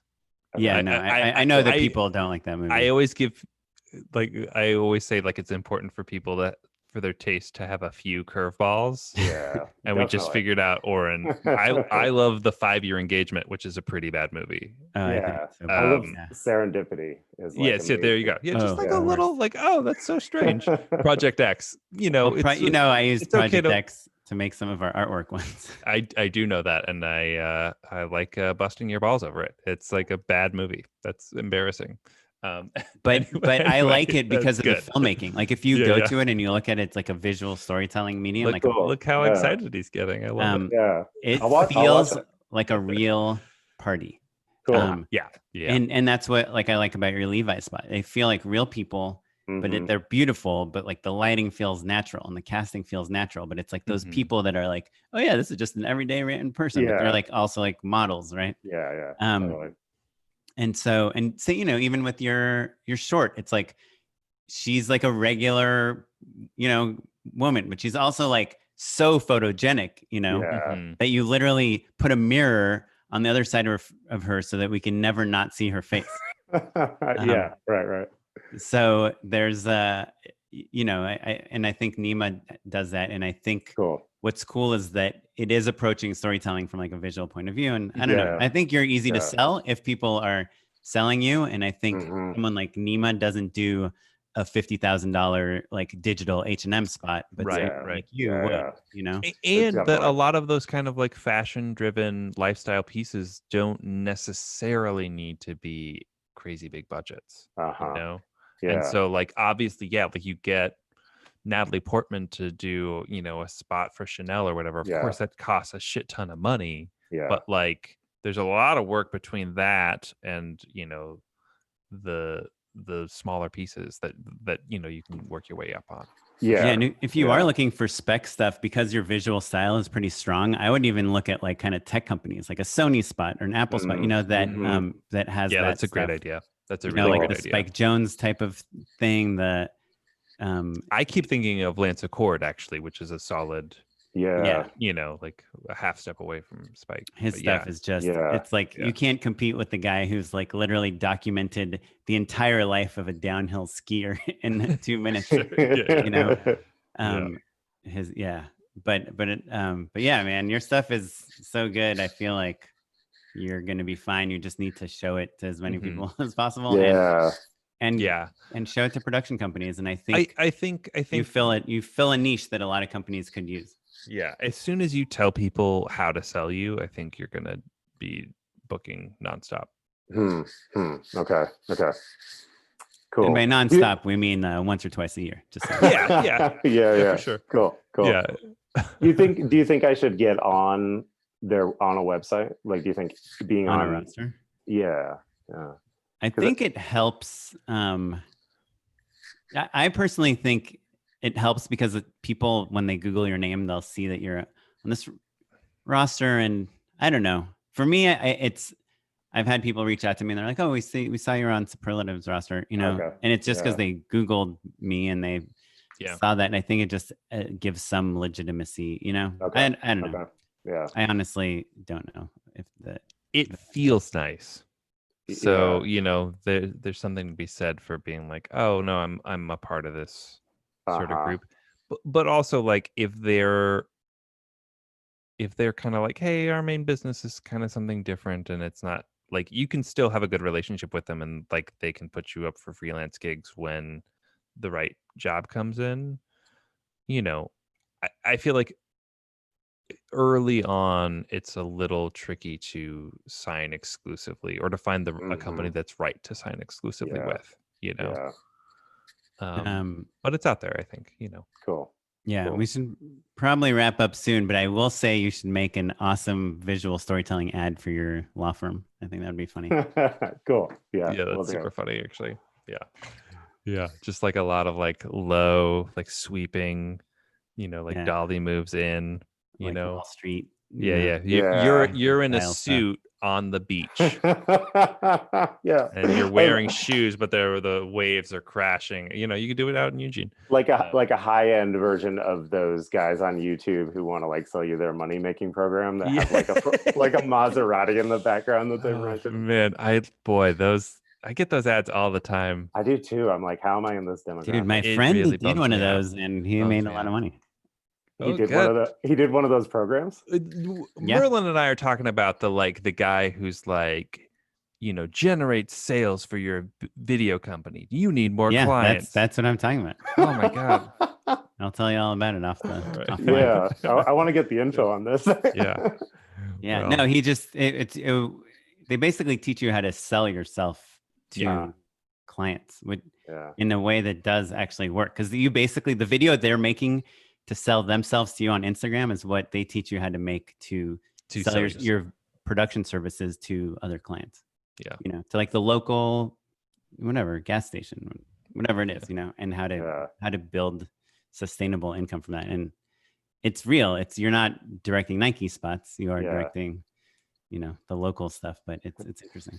The local law firm commercial. Or kind of startup companies, you know, interesting clients. Yeah. But cool. Awesome. Sweet. Well, hey, thank you guys. This is awesome. Yeah, man. And I think it's so cool you did this. So I'm sure like everybody's super psyched. Yeah, it was fun. Yeah. we're gonna figure out the timing a little bit better so that people aren't left in the lurch for quite so long. It's all good. I mean, I figured it was going to run over by 30 minutes, and it was spot on. Yeah, and I was actually like went sailing with my mom, and we were like hustling to get back. So oh, sorry. So we ruined your sail. You're like, I not knew at I all. was gonna... No, not at all. I was like, oh, I think they're gonna be running behind anyway. So Yeah. Cool. Awesome. Well, hopefully you go sailing again tomorrow, Merlin. Yeah, we'll see. We'll see. Awesome. Thanks. Well, thanks you guys. Hey, really great chatting with you. Yeah, definitely. And yeah, keep us updated soon. For sure. Awesome. Cool. And thanks for being a patron. Yeah, also. thank you. Yeah, totally. Yeah, we appreciate it. Bye. Cool. Okay. All See right. you, Merlin. Bye. Okay, Matt. That's it. Hey, we did it. 12 Should up, we, 12 down. Should we just give an outro? This episode was edited by no one. Yeah, we can't edit this one, right? That would be brutal. Well, we'll see. Anyway, thanks everyone for participating, for listening, for patronizing the show.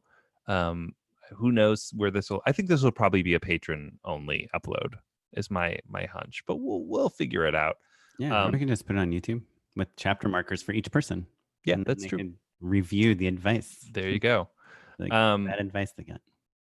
Well, this was fun, Oren. Maybe we'll do it again. If you thought this was useful, especially if you weren't one of the 12 guests and you were like, hey, this is actually valuable for us to hear, as we're kind of like thinking through how to, help people as best we can, drop us a line, let us know, because it was fun for us. It's cool. We're trying to figure out how to like bring the live experience to these COVID times. And so, let us know if this was valuable and fun. Yeah. Thanks, everyone. Thanks, everyone. Bye. Catch you next time. I don't know how to stop. I guess we just hang up, huh? Yeah. Can you stop streaming more? Is there like a... There's live. Stop live stream. There we go.